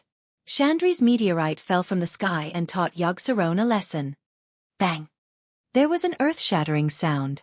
The meteor did not hit the temple. Instead, it smashed into the void. In the seemingly empty air, intense waves suddenly appeared. Those were spatial ripples. It was hard for Yogg-Saron to break through space to save his little brother before he could completely break free from his cage. Anywhere with the sky, even without the need for night, could be considered a loon's home ground. Yogg-Saron seemed to have realized this. Compared to a pawn like Loken that could be thrown away after being used, his health was the most important. Without even hesitation, Yogg-Saron retreated. Loken's golden face was pitch black in despair as he stared at the retreating brambles in the void. In the temple, there were still a few huge black vines wrapped around the pillars, but those completely withered vines were now just ugly decorations, useless decorations. "No, master. How can you abandon me like this? I have painstakingly planned for centuries for you, you." Before Loken could finish muttering to himself in despair, he was suddenly blocked by a huge figure in front of him. Taurime. The Storm King, Taurime, who had killed his wife. On the giant thunderhammer in Taurime's hand, the terrifying lightning that bloomed was getting brighter and brighter, and the rumbling sound of thunder was incessant. At this moment, the two ancient guardians heard the voice of Duque's soul in their ears. It was a slightly mocking statement. "Yo, Taurime, now you can have a fair battle with Loken." Fair? Fair my ass. The reason why the King of Wisdom could abuse Taurime was because he could use elements and resources at will, excluding all the wind elements that Taurime was good at. Now that the four guardians of the Alcafen treasury were here, ensuring that the four major elements could enter unimpeded, this in itself was the greatest help to Taurime. If Loken could still find his parents now, he would definitely complain about Duque for being biased. Duque smiled without saying a word. "I'm just being biased, so what? If you have the guts, ask Yogg-Saron to come out and die. Once the matter is done, I'll leave without hiding my achievements and fame." Duque opened a portal and slipped away. To be precise, this guy returned to Karazhan and shamelessly turned on a huge magic mirror that was more than 15 meters tall, comparable to an IMAX movie screen, and shamelessly turned on a paid broadcast. Coming. Place your bets, the battle of the ages. Storm King Taurime versus Wisdom King Loken, who do you bet on to win? Du-Muk called out to his harem, sat on the custom-made big bed, took out popcorn, and became a spectator. Beside him, Duque's lovers giggled and leaned forward, their jade bodies spread out as they watched this fair battle with Duque. The outcome of the battle was already decided. He knew all of them, and none of them were proficient. On the other hand, this meant that no matter what, they were all half-baked. When low-density elements met higher-density elements, defeat was the only outcome. Suppressed by the four guardians, Loken, who no longer had the home field advantage, struggled to defeat Taurime with arcane magic. In the end, his arcane energy ball was directly smashed by a hammer. Another hammer hit, and Loken's left shoulder caved in. Another hammer hit, and Loken's right arm was smashed to pieces at the elbow. Taurime sat on Loken's stomach like a gangster fighting on the street, raised his two huge fists the size of a house, and smashed them down repeatedly. "This punch is for heave." Chapter 1599. 10 minutes later, the Titan Guardian, the King of Wisdom, Loken, was smashed to pieces just like that. Duque and the Alliance's higher-ups watched as Loken's golden face was deformed by Taurime's thunderous punches. First, his nose, which was originally quite straight, was smashed into the shape of a lion's nose. Then, his nose was smashed into his cheek. Then, his protruding cheekbones were flattened by the punches. Taurime, who was extremely resentful, smashed Loken's facial features into a mess. Perhaps even Loken's creator, the Titan's mother, could not recognize him. Even so, the Guardian's strong vitality was still supporting Loken. This guy was actually not dead yet. Since Loken was not dead, it was naturally not the end. Taurime was not satisfied after smashing Loken's dog head, so he used his small house-sized fists to pound Loken's chest.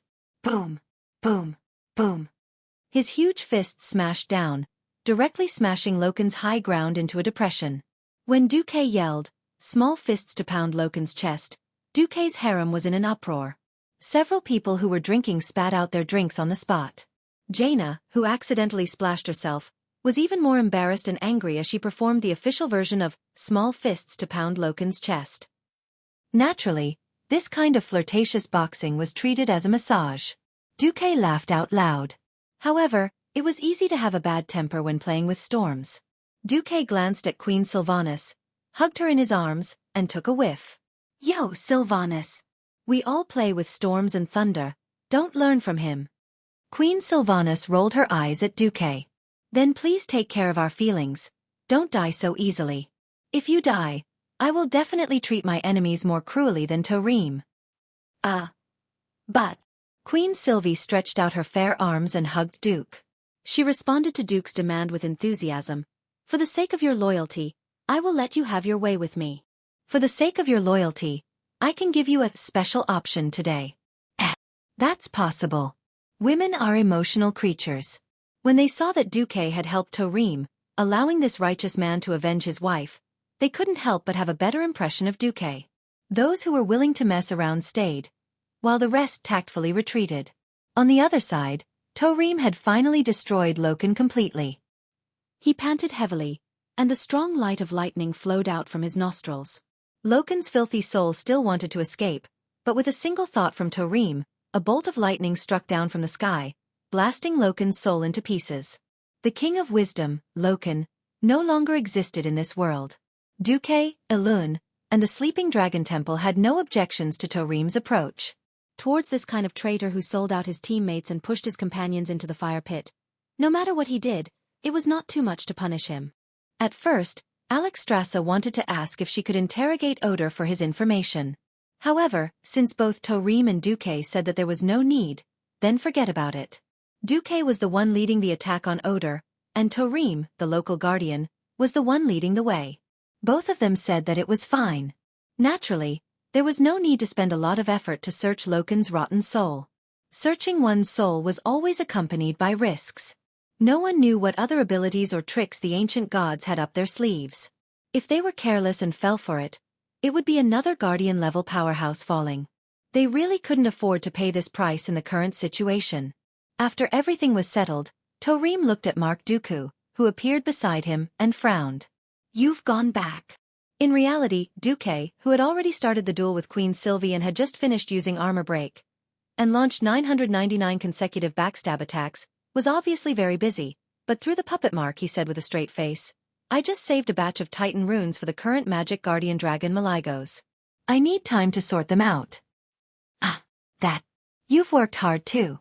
Yeah. I've worked hard. Duque replied with a double meaning. About Sif. Thanks. I hope you understand that I have my duty. I understand. But when the matter with Oder is over, if there's anything within the scope of my duty, I won't refuse. Yeah. I'll thank you in advance. Duque would never complain about having too many thugs, especially those who had stepped into the divine realm. One had to know that Tarim was not the god of hammers. He was the thunder god of the world of Azeroth, Thor. After killing Loken, there naturally wouldn't be the lightning hall that Loken had originally presided over in history. One could imagine how crazy Yogg-Saron would be after losing Loken, an agent who was familiar with Oder's situation. After all, many of its arrangements had been pushed back. Not only that, when the four guardians of the Alkavon treasury joined forces with Tarim, Yogg-Saron also remotely controlled its new subordinates to stop expanding outward and shrink the line of defense. At this time, Tarim made a request for the Sleeping Dragon Temple and Duque to join forces to send a powerhouse group to attack Oder. Originally, Duque hoped that he could free up his hands to command the allied forces to advance on the east and west lines, but now it seemed like an extravagant hope. After all, Tarim revealed a shocking piece of news. I don't regret killing Loken. But I have to tell you something very important. During the time when Loken was under control, Oder's defense mechanism had not been activated because all the Guardians were theoretically still alive. But with Loken's death, Oder's surveillance mechanism will be activated.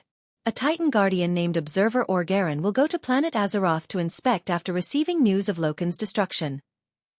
Inspect. If dragons could explode, the dragon aspects would probably explode into balls of fur. Duque did not know what inspection meant in the eyes of the Guardians. In any case, when he saw that apart from the heartless Onyxia who didn't care about protection, the other dragon aspects were so scared that their scales were standing on end, he knew that these fellows had been traumatized by this. Tarim continued, Loken recently threw a few Guardians into Oder to brainwash Yogg-Saron. This matter may be easy to solve. After all, For those brainwashed guardians, as long as enough pressure is given, they can be reactivated, which is to restore their sanity. The humanoid red dragon sister patted her full chest. Not bad, not bad. No, what I'm going to say next is the main point. After Orgeron's inspection, he will only come to two conclusions. The first is that he will send a code called Alpha to the Pantheon. That means that although the situation is troublesome, it can still be controlled and should continue to be observed. However, I just asked Odor's main control system. The system said that in a world like Azeroth that has been heavily influenced and distorted by the ancient gods, after calculation, Orgeron will send a second code to destroy Azeroth. The probability of Omega is 99%. Chapter 1600. As soon as he said this, the dragon aspects were all stunned. Orgeron has actually already set off, but in order to delay his arrival, I sent him the wrong coordinates in the name of Loken's last words.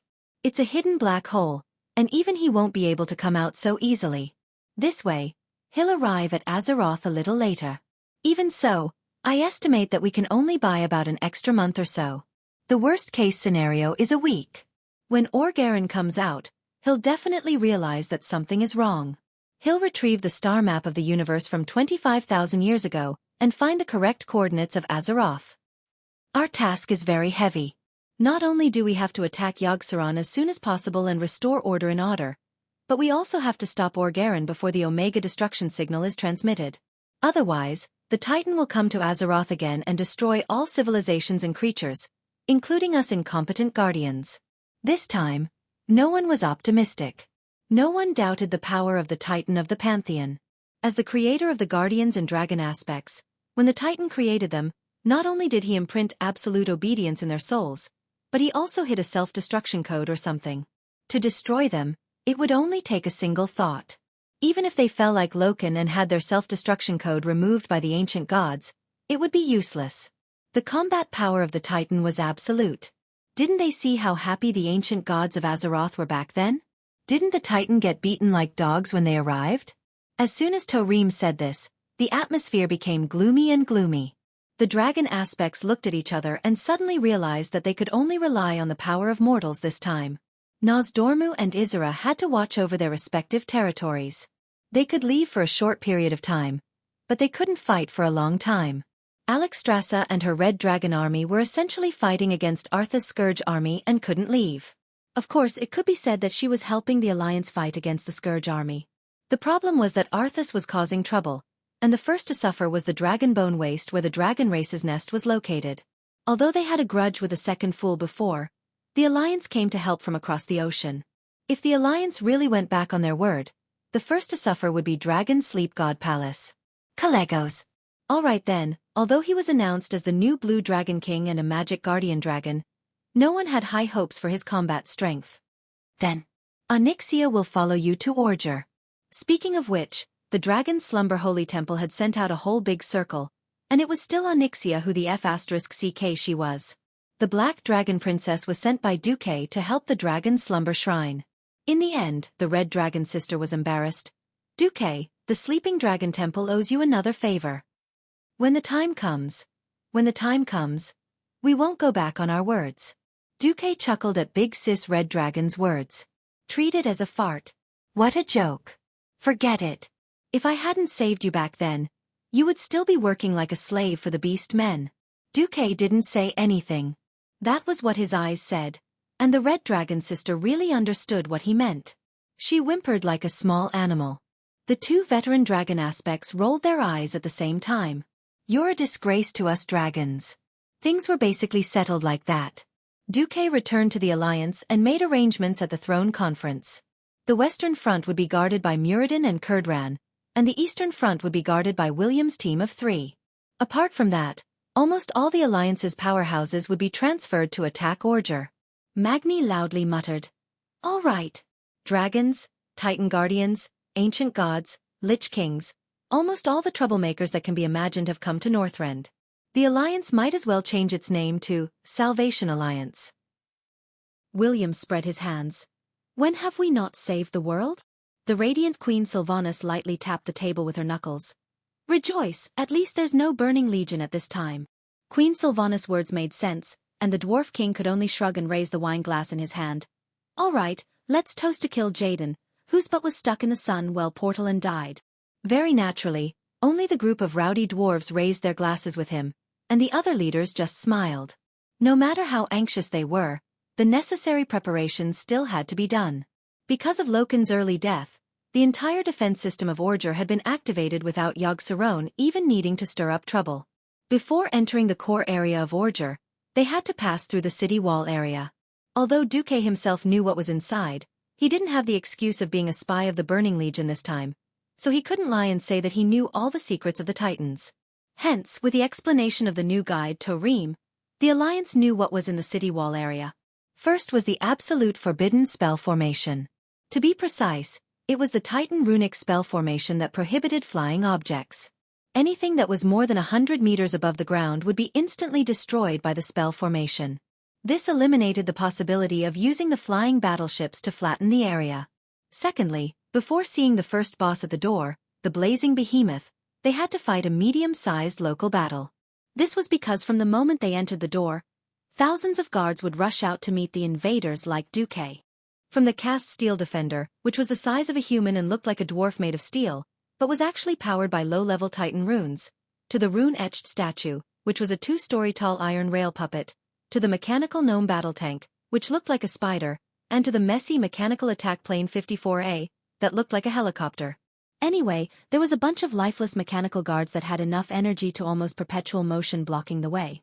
If they didn't dismantle all these guys into scrap metal, they wouldn't be able to enter Orger. As a last resort, Duque had Magni prepare a batch of specially modified tanks. These were super tanks that were based on the main battle tanks of the Iron Furnace Castle, with Torim providing the materials, and Duque's newly developed, secretly learned, Titan runes to strengthen them. Only such a tank could easily destroy the guards left behind by the Titans. As for the modifications, that was the job of the great gnome craftsman, Jerbin. He and Magni would naturally lead the dwarves and gnome craftsmen from the Iron Furnace Castle to work overtime day and night to complete the modifications. During this period of time, Duque was basically focused on studying the Titan runes left behind by Malygos in Karazhan.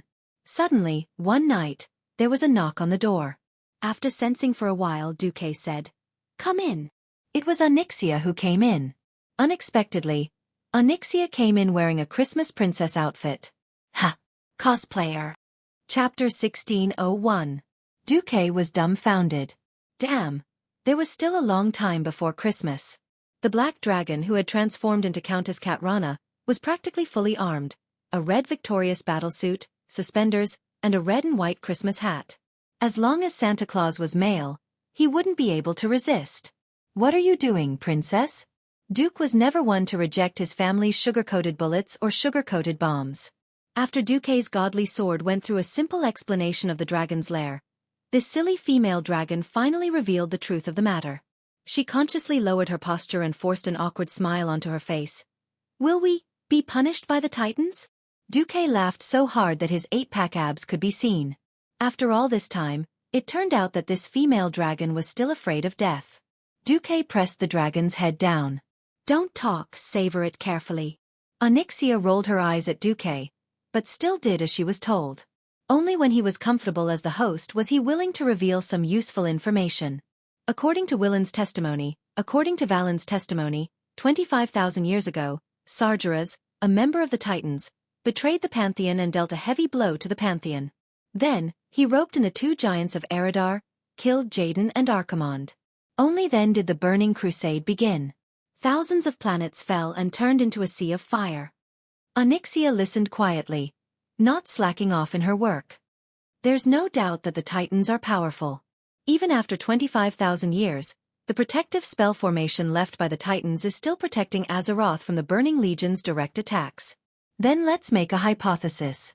If the Titans are fine, why don't they go and find trouble with the Burning Legion? When Duque said this, Onyxia's eyes lit up. As smart as she was, she quickly thought of the crux of the matter. That's right. The Titans can't do it. The heavy blowback then was absolutely devastating. Otherwise, they would have been beaten by Sargeras to hide in some subspace and seal themselves.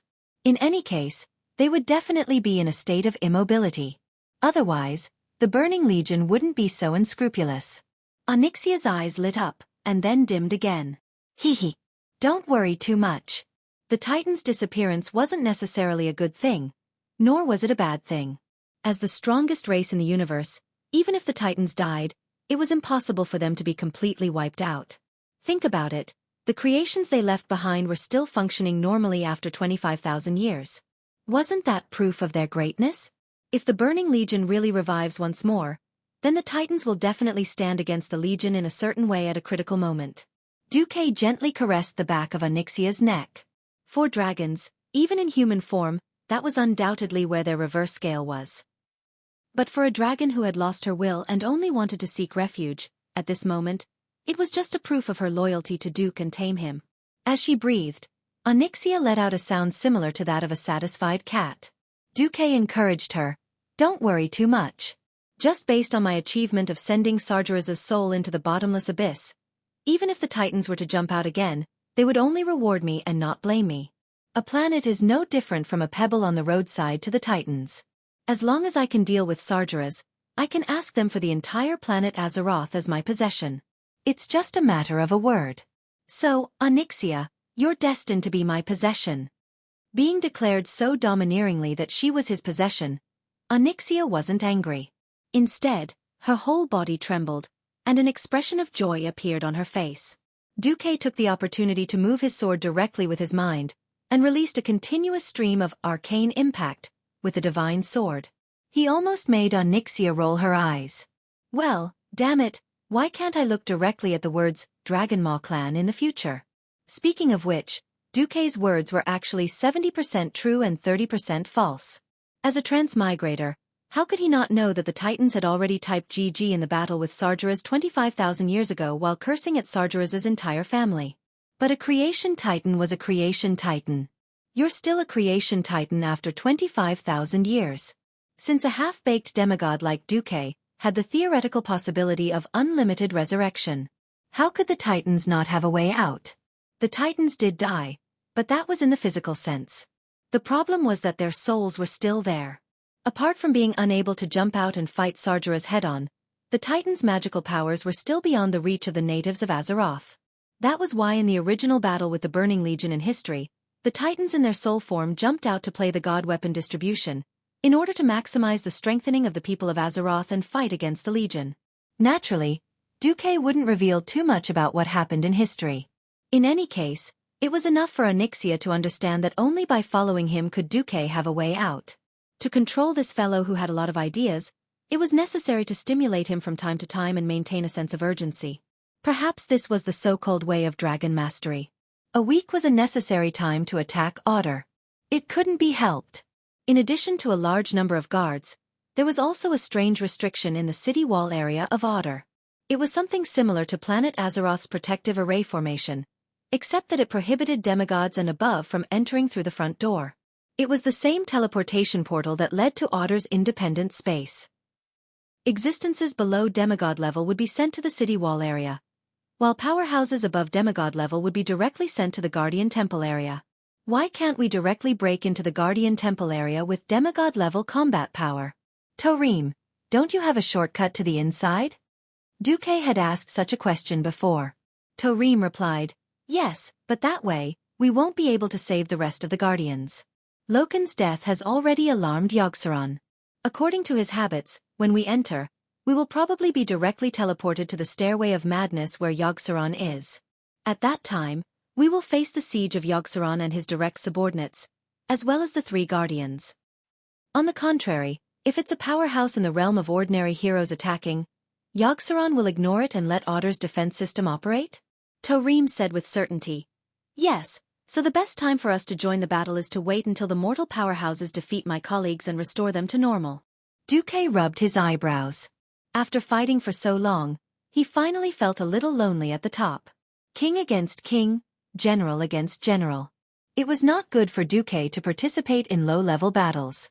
Firstly, it would be a waste of combat power, and secondly, it would deprive his partners of the opportunity to advance. Xueqi didn't know how many people had the opportunity to advance to demigod level, but every advancement must be a powerhouse who had been honed through trials of blood and fire. He had no reason to take away their opportunity. Chapter 1602. When Duque announced at the Alliance throne meeting that he would not personally participate in the battle before Otter's Stairway of Madness, and asked Torim to explain himself, the leaders of the Alliance revealed complicated expressions. In the past, even when Duque ascended to become a demigod, everyone still did not feel that it was real. After all, it seemed that Duque had not changed much. He was still in charge of the Alliance, maintaining the internal and logistical operations with the momentum of one man against 1,000. 1,000 internal officials could not compare to one Duque. This was already an iron law. While advancing to a demigod, Duque did not forget the development of the Alliance. He was still the beacon that guided the development of technology and civilization. Originally, the atmosphere was not bad, but with the birth of the second demigod in the Alliance, things seemed to have changed. Savannah's apotheosis was more like an invisible stimulus that stimulated everyone to pursue higher realms and greater power. Otherwise, they would be pulled down. Duque indeed said, "Everyone, work hard. I hope that in 10 years, most of you here will be able to become demigods. The Burning Legion will make a comeback in 10 years at most. When that time comes, it is very likely that we will have to face the big three of the Legion at their peak, as well as the various Void Lords." That's right, because of the existence of the Planetary Protection Array. Even if the demons of the Burning Legion could forcefully descend, their strength would be greatly reduced. Everyone could kill the Void Lords that were reduced to dogs, but they might not be able to kill the original. This was because when the demons' health, strength, magic and other indicators were several times stronger than before, their strength was no longer increased by a few times, but by dozens of times in minutes. Without enough peerless powerhouses, they could not even withstand the prelude of the Legion's return. When all the fields were destroyed, the mountains and rivers were polluted, and there was a lack of sources of food and drinking water, how long could the lonely main cities hold on? Nethario died, and so did Maligos. Onyxia and Calegos, who had replaced them, could only match up to the power of one of the original dragon aspects. In fact, they might even be far from being as good as... In the most ideal situation, the Planetary Defense Array would only have 80% of its power left. The Burning Legion's determination to destroy Azeroth, coupled with the fact that they did not know how to prevent the civil war between the Bronze Dragons, Duque could foresee that with the fall of Nosdormu in the future, the defense circle of the planet would be further weakened. When the barrier was no longer a barrier, he could only rely on these mortal experts in front of him. 2 fists were no match for 4 hands. No matter how strong Duque was individually, it was impossible for him to fend off all the demons. It was no exaggeration to say that whether or not these people could become demigods would determine the fate of the entire Azeroth. This was the reason why Duque had to let them train. Everyone had a fire burning in their hearts, and they were secretly suppressing it. No matter if it was for his own people, for his own country, for the Alliance or even for this world, he had to become a demigod. Those below the level of demigod are ants. Then on the day of the expedition, after entering Alder, the atmosphere suddenly changed. "Wait, Duque, didn't you say you weren't coming?" Everyone was shocked to see Duque sitting on a tank with a huge cannon barrel. Duke Marcus said he wasn't coming, but that doesn't mean Mark Dooku isn't coming. Duque was seriously farting. Sophistry. Shameless. Pervert. Yes. Seconded. A group of Alliance experts jeered. F*CKU. Didn't you say you would let us go alone? We've done so much mental preparation and mental struggle. You're actually here again. Facing the bombardment, no matter how shameless Duque was, he could only admit defeat. I'm only going to fight the first stage. I'll run after killing the flaming beasts. Why? Sally Whitemane asked. Unknowingly, Duque had his arms around Magni, Bulang, Jurbin, and a few other dwarves. They looked like they were tap dancing, and they smiled incomprehensibly. Giant ships and cannons, this is a man's romance. Duque pointed into the distance. Look, it's more advanced than us, but it's from an ancient civilization. Brothers, do you see that? Magni raised his hand to cover his forehead. He stood on his tiptoes and looked into the distance. I see it. It's the crystallization of technology that transcends time. Bulang jumped onto his big brother's shoulder and waved his fist excitedly. I see it. It's an even more awesome cannon. Jurbin jumped onto Bulang's shoulder, and the 3 dwarves started building a human ladder. He waved his wrench. I see it. It's the call of the future. The group of Alliance experts was speechless. They looked like they were saying, You're all dirty. I can't stand you technological maniacs. Generally speaking, there were 3 types of vehicles modified with Titan runes.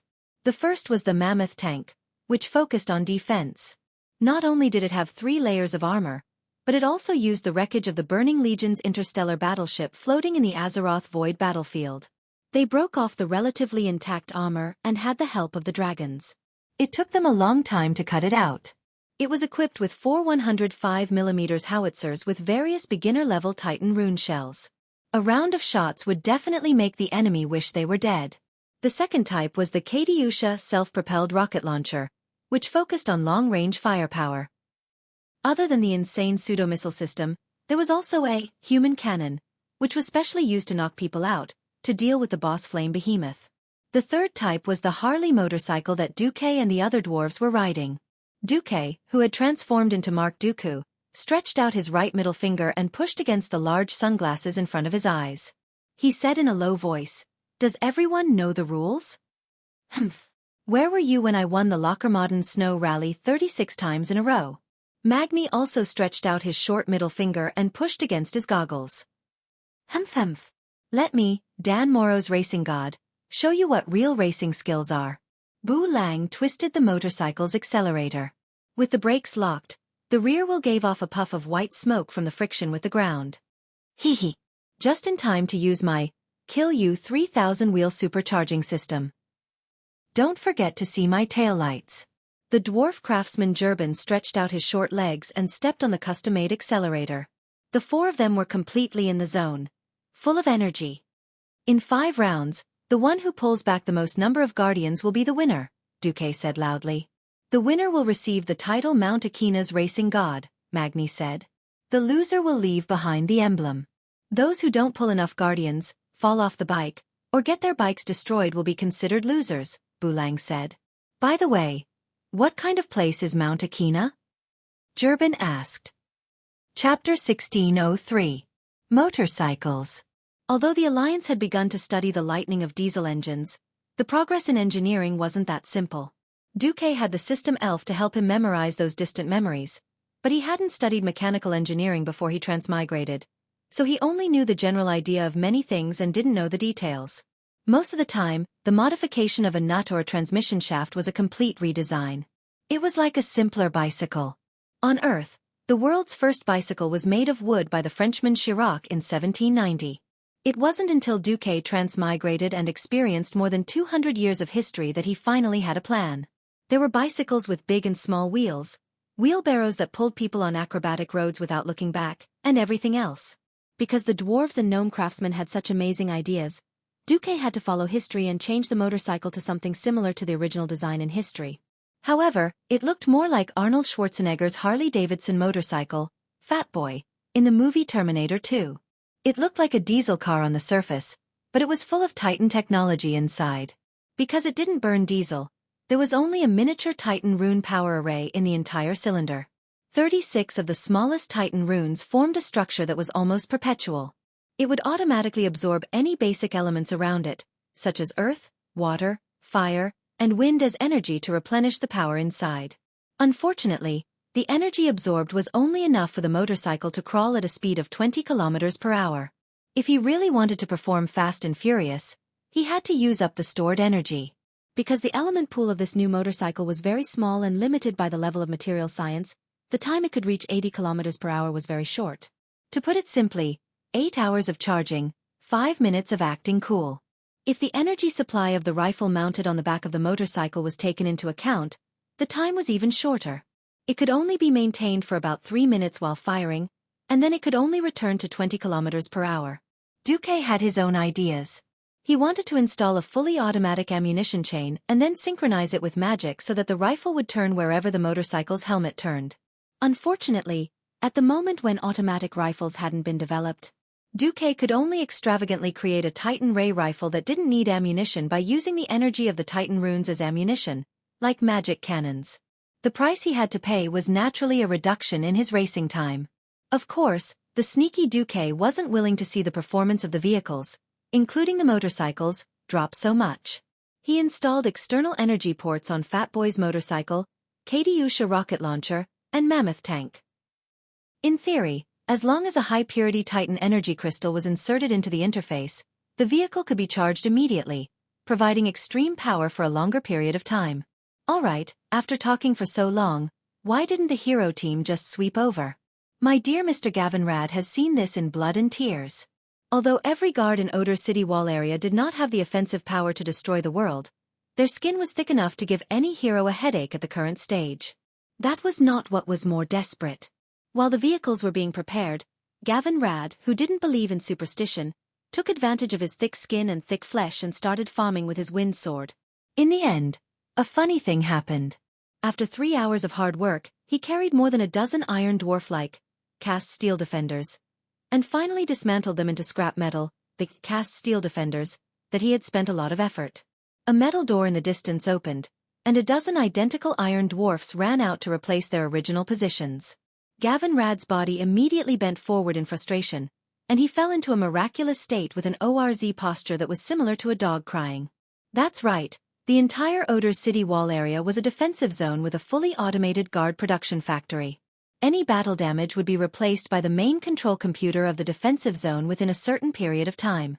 There was only one way to pass through the city wall area. Kill faster than the production of the defense system, and you had to quickly advance to the main control tower of the factory. Only by destroying the tower could you stop the production of the guards in a part of the area. Anyone who tried to use human wave tactics to fight a war of attrition would only be drowned by the real human wave tactics. Moreover, assault battles were not to be fought casually.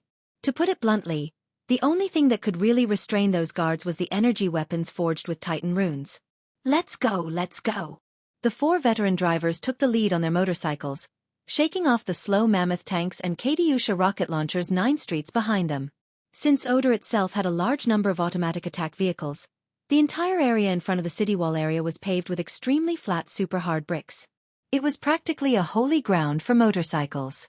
In the blink of an eye, even the tail lights of the motorcycles could not be seen. Yahoo! Gerben used his lightweight to his advantage and stepped on the accelerator all the way. The mini Titan engine let out a deafening roar, providing surging power to this large motorcycle that weighed almost half a ton. The entire heavy motorcycle seemed to be flying. Left turn, right turn. Galloping at high speed, Gerben's motorcycle made 3 S-shaped turns of different sizes, easily passing through the middle of the 10 iron dwarves without suffering any damage. Ha ha ha. You want to hit the god of racing? You're not qualified. Gerben laughed as he drove the motorcycle up a small steel slope.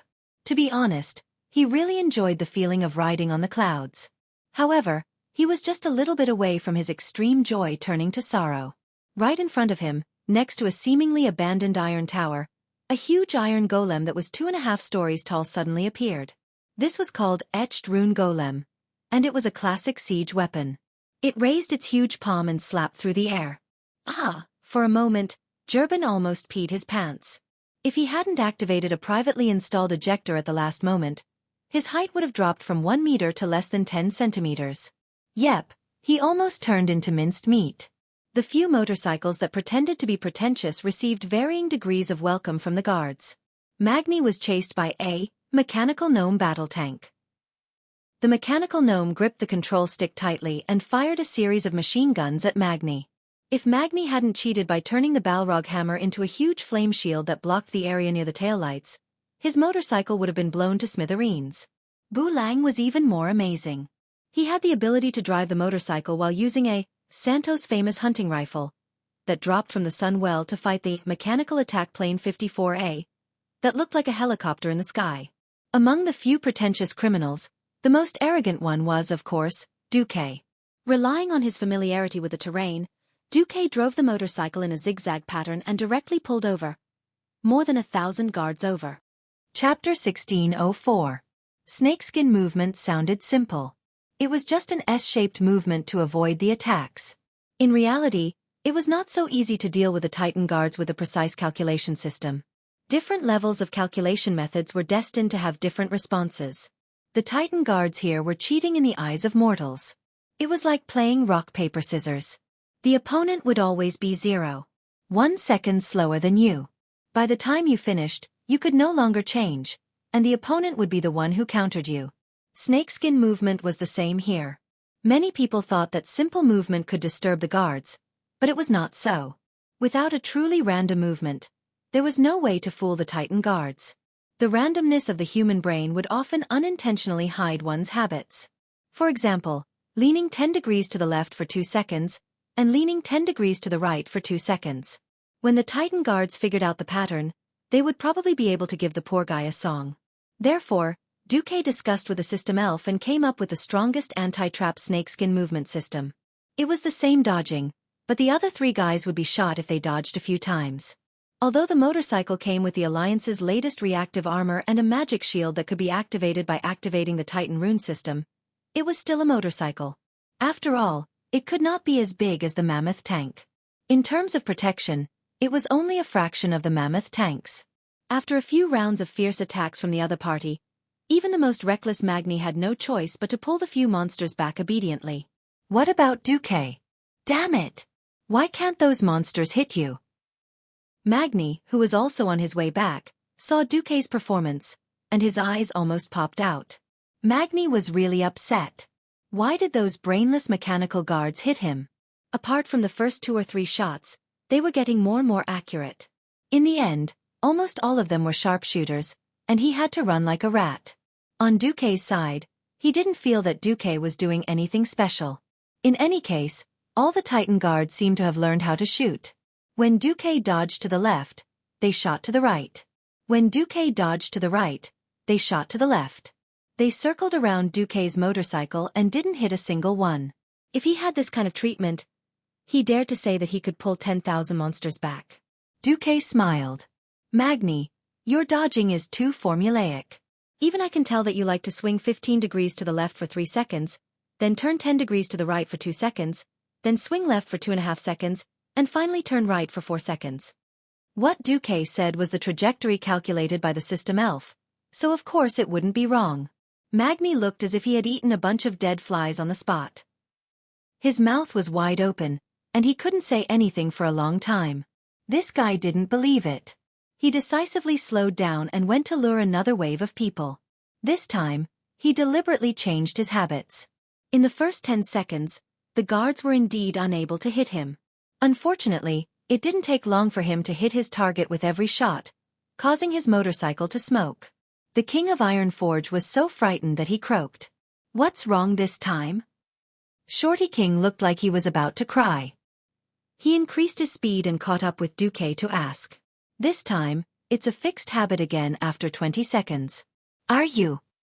Xueqi repeated Magni's actions again. This time, Magni had no choice but to admit defeat. He was F*King seen through again.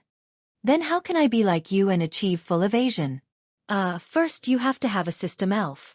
Of course, the honest gentleman Dumuk smiled and said, "You have to first prepare 100 different evasion patterns.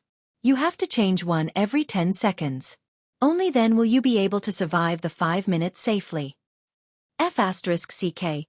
Magni had been with Xueqi for a long time. He had even learned the catchphrase of the Celestial Empire on Earth. When Magni was cursing, Xueqi swung his arm and used the Titan rune rifle on the motorcycle to blow up the head of a certain iron dwarf. Under Magni's gaze, a blue cube jumped out. Clearly, this was the purest form of arcane energy, or Titan energy. Xueqi swung his arm, and a steel cable shot out from the back of the motorcycle. There was a small hook at the top of the steel cable, and it accurately grabbed the blue cube and pulled it back into the motorcycle. Magni noticed that the originally empty energy tank on Xueqi's motorcycle was suddenly filled up. F*CK. There was such a thing? Magni wasn't a marksman. Moving targets wasn't his forte. But the mechanical motorcycle had more than one attack ability. As long as it was a modification, there would be tricks. As the best blacksmith and mechanic in the world, Magni naturally mixed in a lot of his own stuff. It was only then that Xueqi realized that for the sake of racing, the back of his motorcycle was specially made. He had crazily stuffed a bunch of space bags into it. Magni pressed a red button, and the rear of the motorcycle spewed out a huge lump of asphalt, leaving a long black path along the high-speed motorcycle's trajectory. The Dwarf King then took out a cigar that had been lit at some point in time and took a deep puff. Then, without even looking, he threw it behind him. It instantly caused a huge fire. The mechanical guards that were following closely behind were instantly hit. This asphalt wasn't just any asphalt. It was added by Magni, the newest model of gunpowder that didn't cost any money. The shameless Magni had even asked the Alliance to reimburse them. The huge fire was accompanied by a violent explosion. More than 40 guards were burnt into scrap metal on the spot. The Titan energy cube wasn't something that every guard could drop. However, Magni had cast his net wide. After causing such a huge ruckus, he was bound to get something. As a matter of fact, he immediately obtained 2 energy bricks. As expected, none of the dwarves who could become leaders these days were useless. Brian's marksmanship was accurate, and his Titan ray rifle was always accurate. He fired fiercely at the team leader or the monsters that looked like elites. He would always be able to get energy bricks, and he would be able to use the battle to fuel the battle. Jurbin, the dwarf, was very smart. After listening to Duque's words, he actually learned Snakeskin, basic. Although he couldn't dodge as beautifully as Duque, he could still dodge 70% to 80% of the time. In the end, when the 4 street racers returned, they had brought back more than 2,000 mechanical guards of various models. Holy light! Can we really kill so many enemies? Iril, who was sitting on the Katyusha rocket launcher, paled. Boss! Well done, I love you! Gavin, who was sitting in the driver's seat, shouted excitedly. He turned to Iril and yelled, "Prepare to fire the rocket launcher." The coordinates are 500 yards NW. Just fire at will. Fire at will? What if we blow up our own people? Iril was also anxious. Bull**T. It'd be great if those guys could be killed so easily. Duque's puppet aside, the other 2 can descend from heaven, and Jurbin has a full set of escape devices. Chapter 1605. Then I don't care anymore. After aiming, Hoof pressed the launch button with her eyes closed. In the next moment, the sound of the rocket propellant being ignited was so loud that it almost deafened Imriel. Only then did she remember to wear earphones. Not only were they earplugs, but they also had a magical communication system that Duque had personally made, which allowed sound to be transmitted. Only then did she hear Tyron's angry roar. Imriel, where are you aiming at? Are you going to kill your own people? Oh God, it's over. It's Duque, all right? You'll get your punishment later. Ever since Aurelia and Sasha were forced out of the hero group to wait for birth, and Sylvanas was forced out because he became a demigod, the Alliance's hero group had fallen into a ridiculous situation of lacking archers. Cannons had a parabolic trajectory. Apart from aiming with an iron sight, this thing also required a sense of shooting. After Bu Lang went racing, everyone suddenly realized that there were not enough archers to be the Katyusha's cannoneers. Tyrant, Lilith, and Chandris, Tyron's adopted daughter, added up to 3. However, there were 5 rocket launchers. Adding Solarian, who was considered a long-range mage, and Hoof, who was inexplicably thrown into the shooting seat, there were 5 cannoneers. In the end, coordination between infantry and cannons was not that fun, not to mention the more advanced coordination between vehicles and cannons. Hoof panicked, and immediately sent a whole car full of 30 rockets at Duque, who was at the forefront. Looking at the dazzling fire meteors in the sky, half of which had missed and were all aimed at him, Duque did not know if he should say it out loud. The real Katyusha could cover the size of a football field. This time, Duque had used the magically modified Titan energy Katyusha to attack Otter. Blowing up an area the size of 3 football fields at once was no problem at all. Anyway, in the end, Duke's words changed to, "Don't worry." F***CK. Mark Dooku number 3, dead. Cause of death. Killed by a stupid teammate. In Karazhan, Duque angrily threw down his controller as he watched the originally clear mirror images turn into snowflakes. The gaming experience was terrible. This game is playable? On the side, Onyxia and Vasht were covering their mouths and giggling. On the other side, Hoof was also scared out of her wits.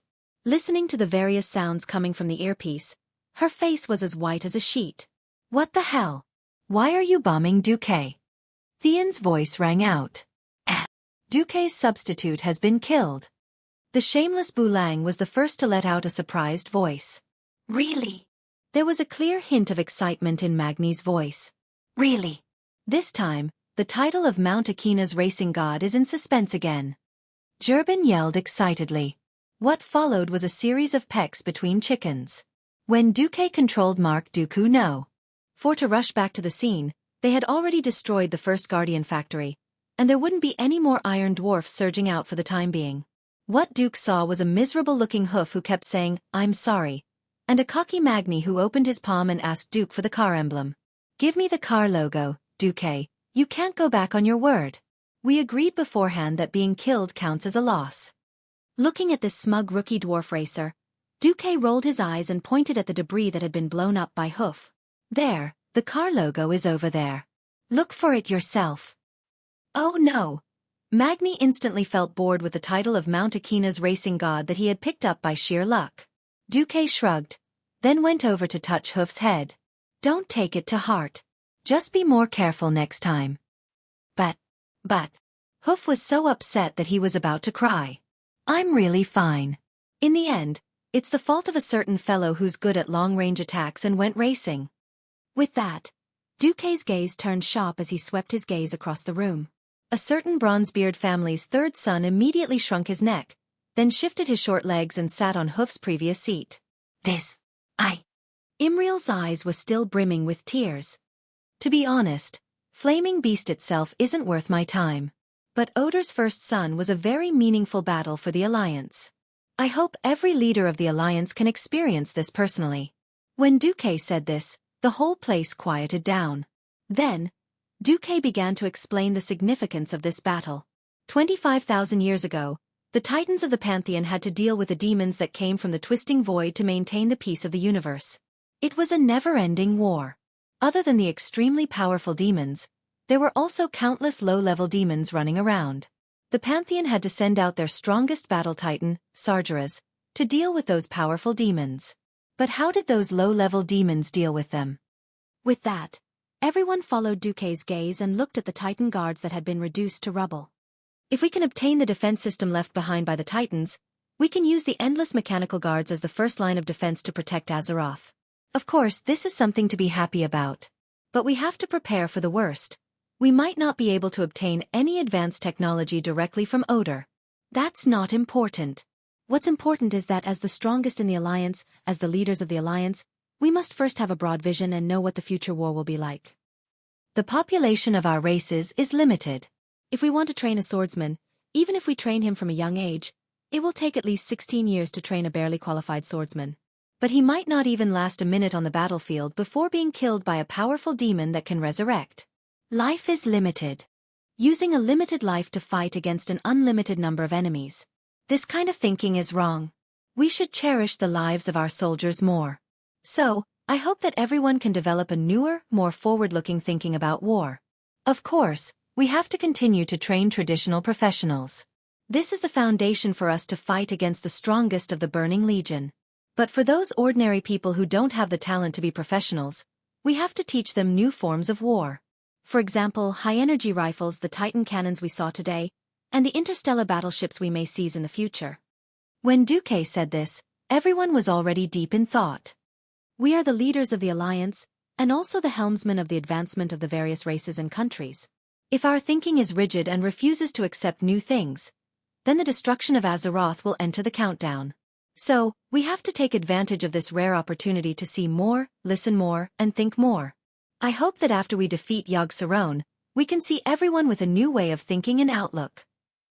Chapter 1606. Before reaching the demigod realm, Duque had been focused on improving himself. When he arrived, he felt that it was difficult for 2 fists to fight against 4 hands. This was a very practical problem.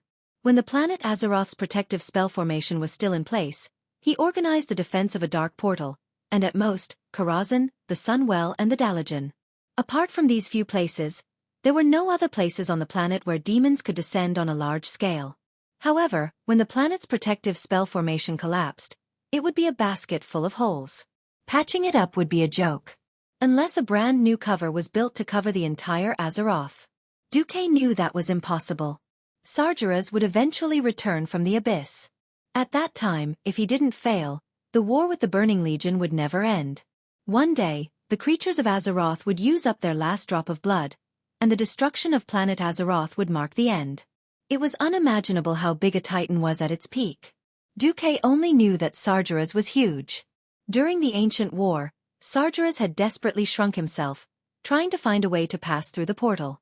Just from the parts of his body, he could tell that he was at least a few dozen stories tall. And this was the shrunken version. In his complete form, he was probably not much smaller than planet Azeroth.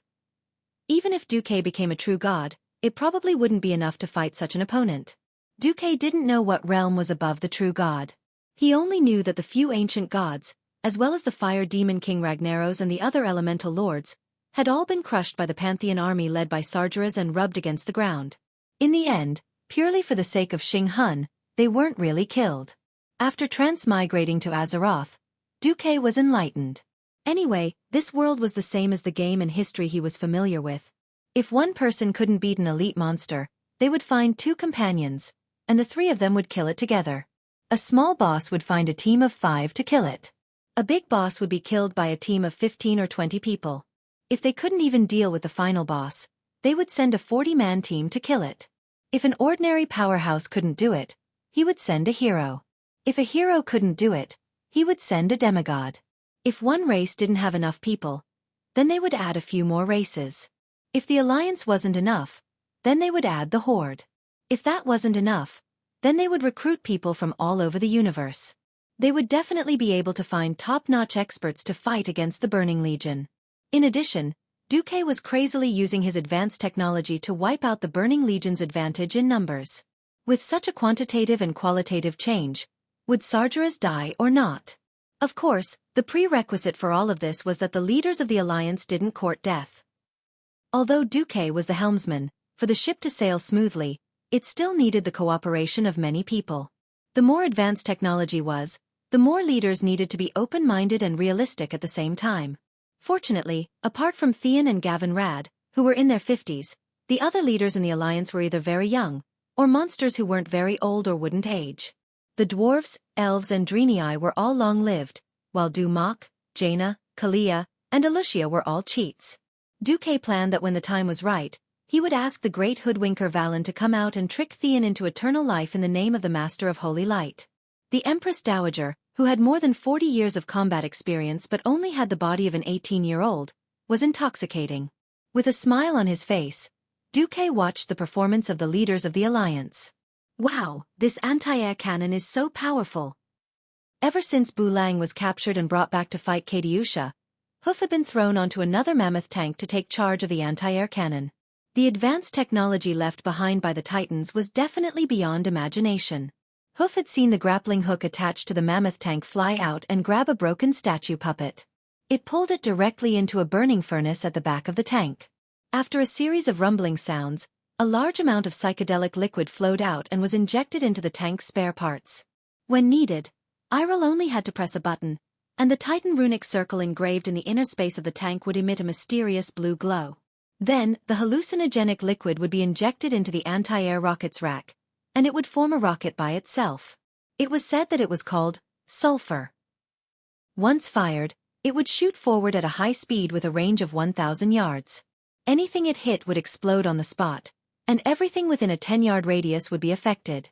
What was even more insane was that such a high-damage rocket only had a gap of 0.25 seconds between shots.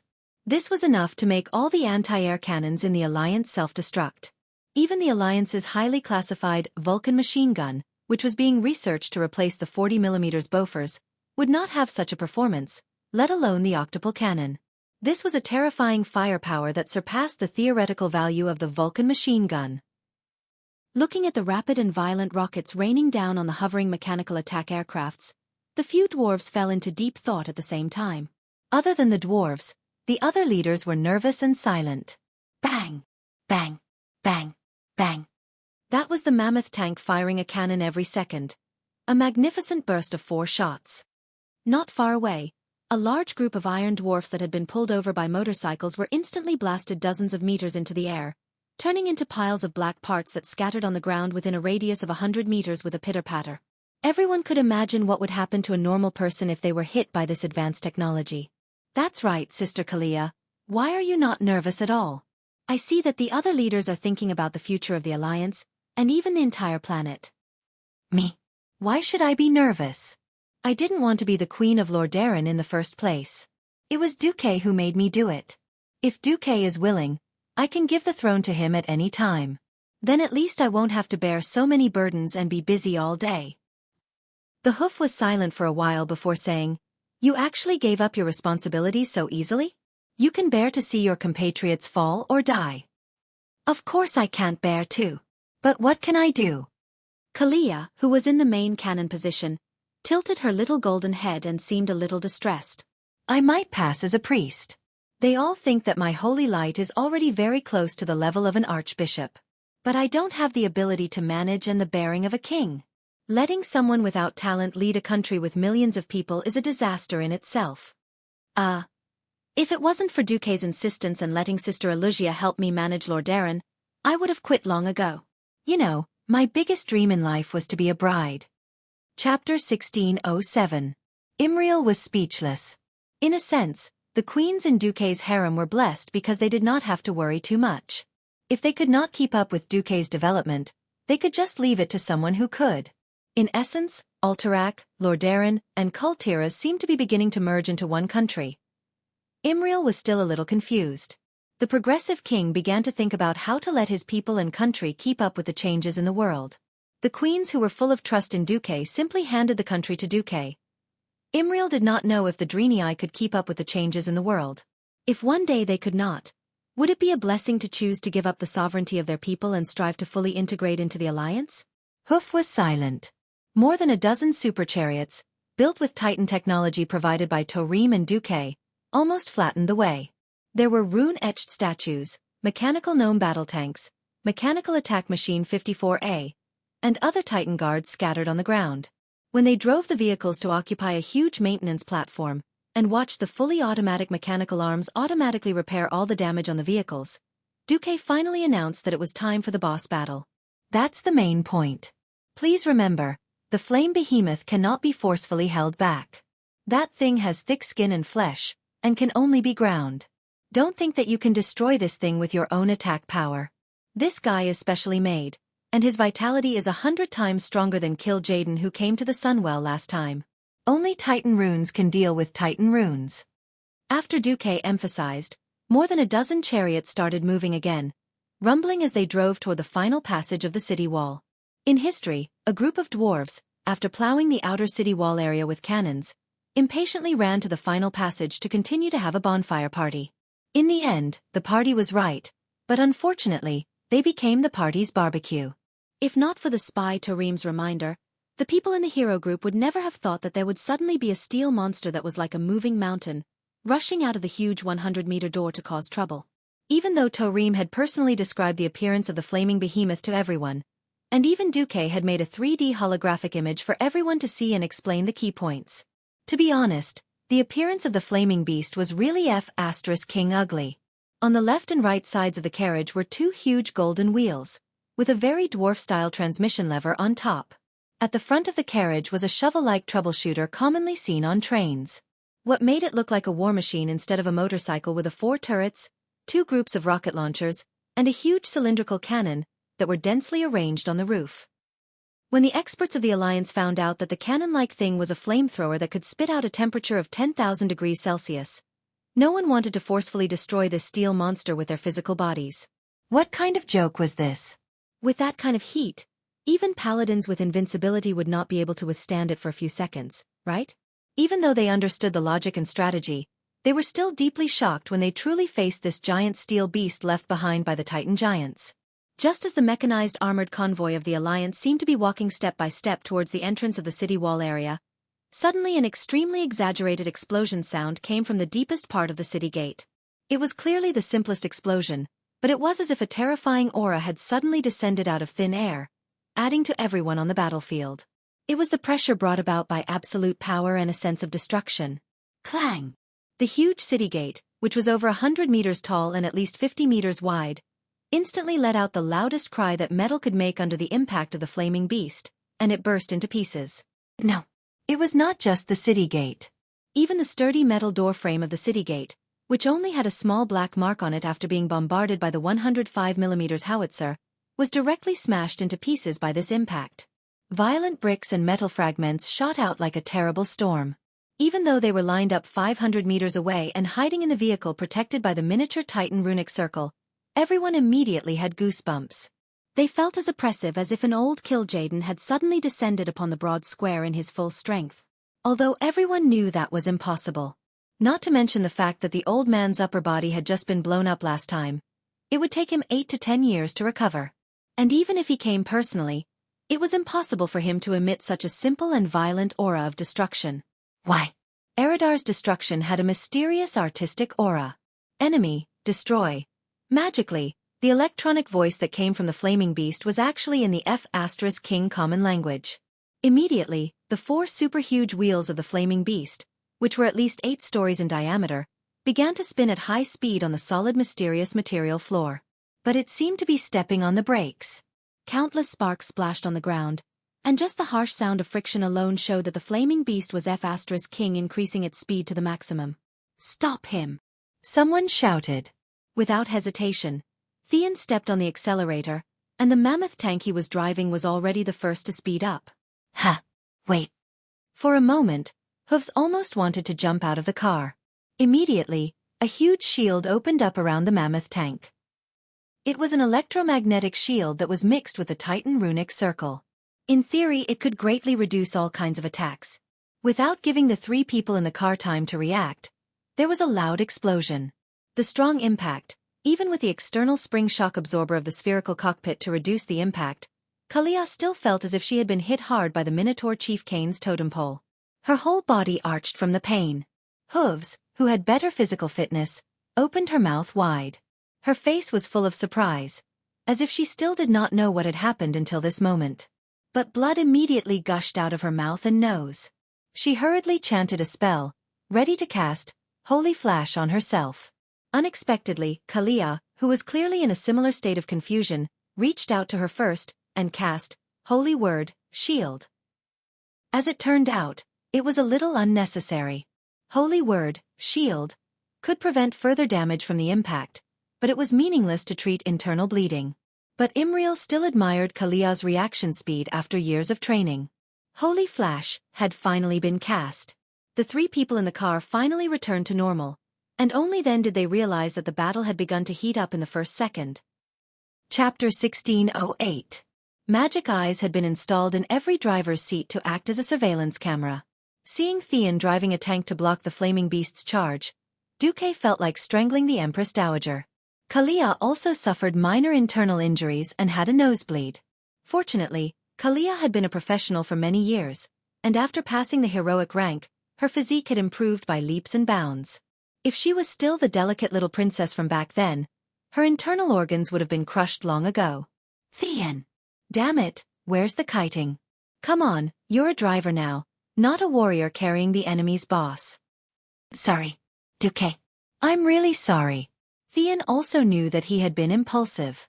That was the instinct of a paladin. He wasn't alone, but the captain of a tank. His rash actions would directly affect his companions in the 2 cannon positions. Although the mammoth tank looked huge and was 3 stories tall, it paled in comparison to the 8-story flaming beast. Too bad there's not enough earth elemental energy here. Otherwise, I could transform and there wouldn't be so much trouble. Magni couldn't forget that gorgeous transformation in Alcafen's treasury. Kite it. Kite it. According to the agreement, do what you have to do. Duke roared in the comms channel. Then, 3 coquettish motorcycles sped to the front of the flaming beast. Duke, Magni, and Jurban followed the center of the plaza and scattered a large amount of asphalt in a circular shape that was almost joined together. Whoever's being chased by the flaming beast, come and run the circle. As soon as Duque finished speaking, he saw a beam of red laser light from the front of the flaming beast focused on Katiusha number 3. Ah! It's finally my turn. The driver was Duque's little servant, Vanessa. As an agile thief, her driving was also very fast. As she stepped on the brakes, she turned the steering wheel abruptly. The entire modified Katiusha rocket launcher that weighed more than 20 tons drifted in front of her. The huge rear of the vehicle swayed left and right in front of the flaming beast. What made Duque the most speechless was that Vanessa actually had a voice. Come on, uncle, come and play. That deliberately pretended coquettish voice was extremely coquettish. Duque was speechless. Could it be that even a mechanical war chariot would ask for mating? It had to be said that the female driver really couldn't afford to get hurt when racing. Other cars had to slow down to make a turn, but Vanessa didn't slow down at all when she was drifting. Asphalt was designed to trap the flaming beasts that used wheels to run. The Alliance's mammoths and Katyusha had been modified to run on tracks, so they were not afraid of asphalt at all. As for the motorcycle, if he still dashed in front of such a big pile of asphalt, then he shouldn't call himself the Akina mountain racing god. Sure enough, as soon as they entered the asphalt area, the blazing beast's 4 big wheels that were 6 or 7 stories tall became its weakness. Of course, that bit of asphalt couldn't stick to the huge wheels, but it miraculously produced a skidding effect. Just like that, the steel beast slowed down. Focus fire. At Duque's command, the Alliance vehicles that had only responded with secondary cannons all opened their cannons, pouring all kinds of firepower at the blazing beast. The asphalt that had been laid on the ground suddenly ignited into a raging fire, roasting the blazing beast's territory with a crackling sound. It was funny that dragons could spit fire, but he was immune to fire. Why would the blazing beast be hurt by fire when it played with fire? It didn't make sense. But as the battle went on, the intensity of the battle increased rapidly. The Alliance used cannons and rocket launchers against the blazing beast, as well as large bombs modified from iron ore. The blazing beast retaliated with weapons such as flame jets and missiles, and summoned more helicopter-like attack planes, as well as spider tanks piloted by mechanical gnomes into the field. When the violent firepower was wantonly shooting at each other, when the exaggerated missiles that were like fireworks drew out dazzling trajectories in the air, when the bombs crisscrossed on the battlefield, everyone suddenly realized that there was almost no safe place in this battlefield that was several square kilometers wide. Every Alliance powerhouse was aware of their own insignificance. This was not a destructive force that mortals could resist with their bodies. If they hadn't been hiding in the safety of the heavy armored vehicles, they would have long been like the mechanical guards that had broken in, beaten into pieces. It's time to eject. The first to be ejected by the human cannon was Edwin Van Cleef. As a thief, as a father with no worries, he volunteered to be the first to eject. To shoot out of the 1-meter diameter human cannon, draw the right arc, and land on top of the blazing beast, preferably in between the 4 turrets of the blazing beast, this required very accurate gunnery skills, as well as good luck. One misstep and he would type GG amidst a series of screams, and his life would be game over. He had no choice but to throw him over. The giant flame beast had a special effect called speed gathering. If he left it alone, this thing would continuously increase his movement speed until it reached 100%. At that time, the sluggish giant steel beast would become a flying mountain with the speed of a Ferrari sports car. It would be like flying, crashing and crashing. In order to more effectively destroy the blazing beast, the best way was naturally to follow the information provided by the traitor Torim. By destroying the turrets on top of the blazing beast, it would achieve the effect of overloading the blazing beast for a short period of time. In that case, the effects of all attacks would increase by 50%. Now, Edwin was going to be the first to jump. In the past, when Duque played the game, he didn't feel much danger. At most, he would slip and fall, and then call for a motorcycle to pick him up. Looking at Edwin now, even Duque was worried for him. The firepower of the 4 turrets was comparable to that of a Vulcan cannon. As if discovering that Edwin was jumping towards its vitals, the blazing beast actually activated its self-defense measures. The 4 turrets that had been raining shells on the surrounding Alliance vehicles returned to their positions in an instant, and rained a barrage of bullets on Edwin in the sky. That was a Titan's energy barrage. Even with Edwin's equipment, he would be heavily injured if not dead after taking one shot, not to mention hundreds and thousands of yellow light bullets raining down on him at the same time. The densely packed barrage made one's scalp tingle just by looking at it. Edwin was about to be turned into a beehive in the next second. In that moment, time seemed to freeze. Even Vanessa couldn't help but exclaim, "Dad!" At this critical moment, Edwin seemed to have flipped on some extraordinary switch. Not many people present saw how he did it. Suddenly, the speed at which he was falling increased. His entire body turned into a phantom as he drew a strange line in the air that occasionally curved at 90 degrees, and finally landed on top of the blazing beast. Duque was stunned at first, and then exclaimed in surprise, "Edwin has become a legendary hero."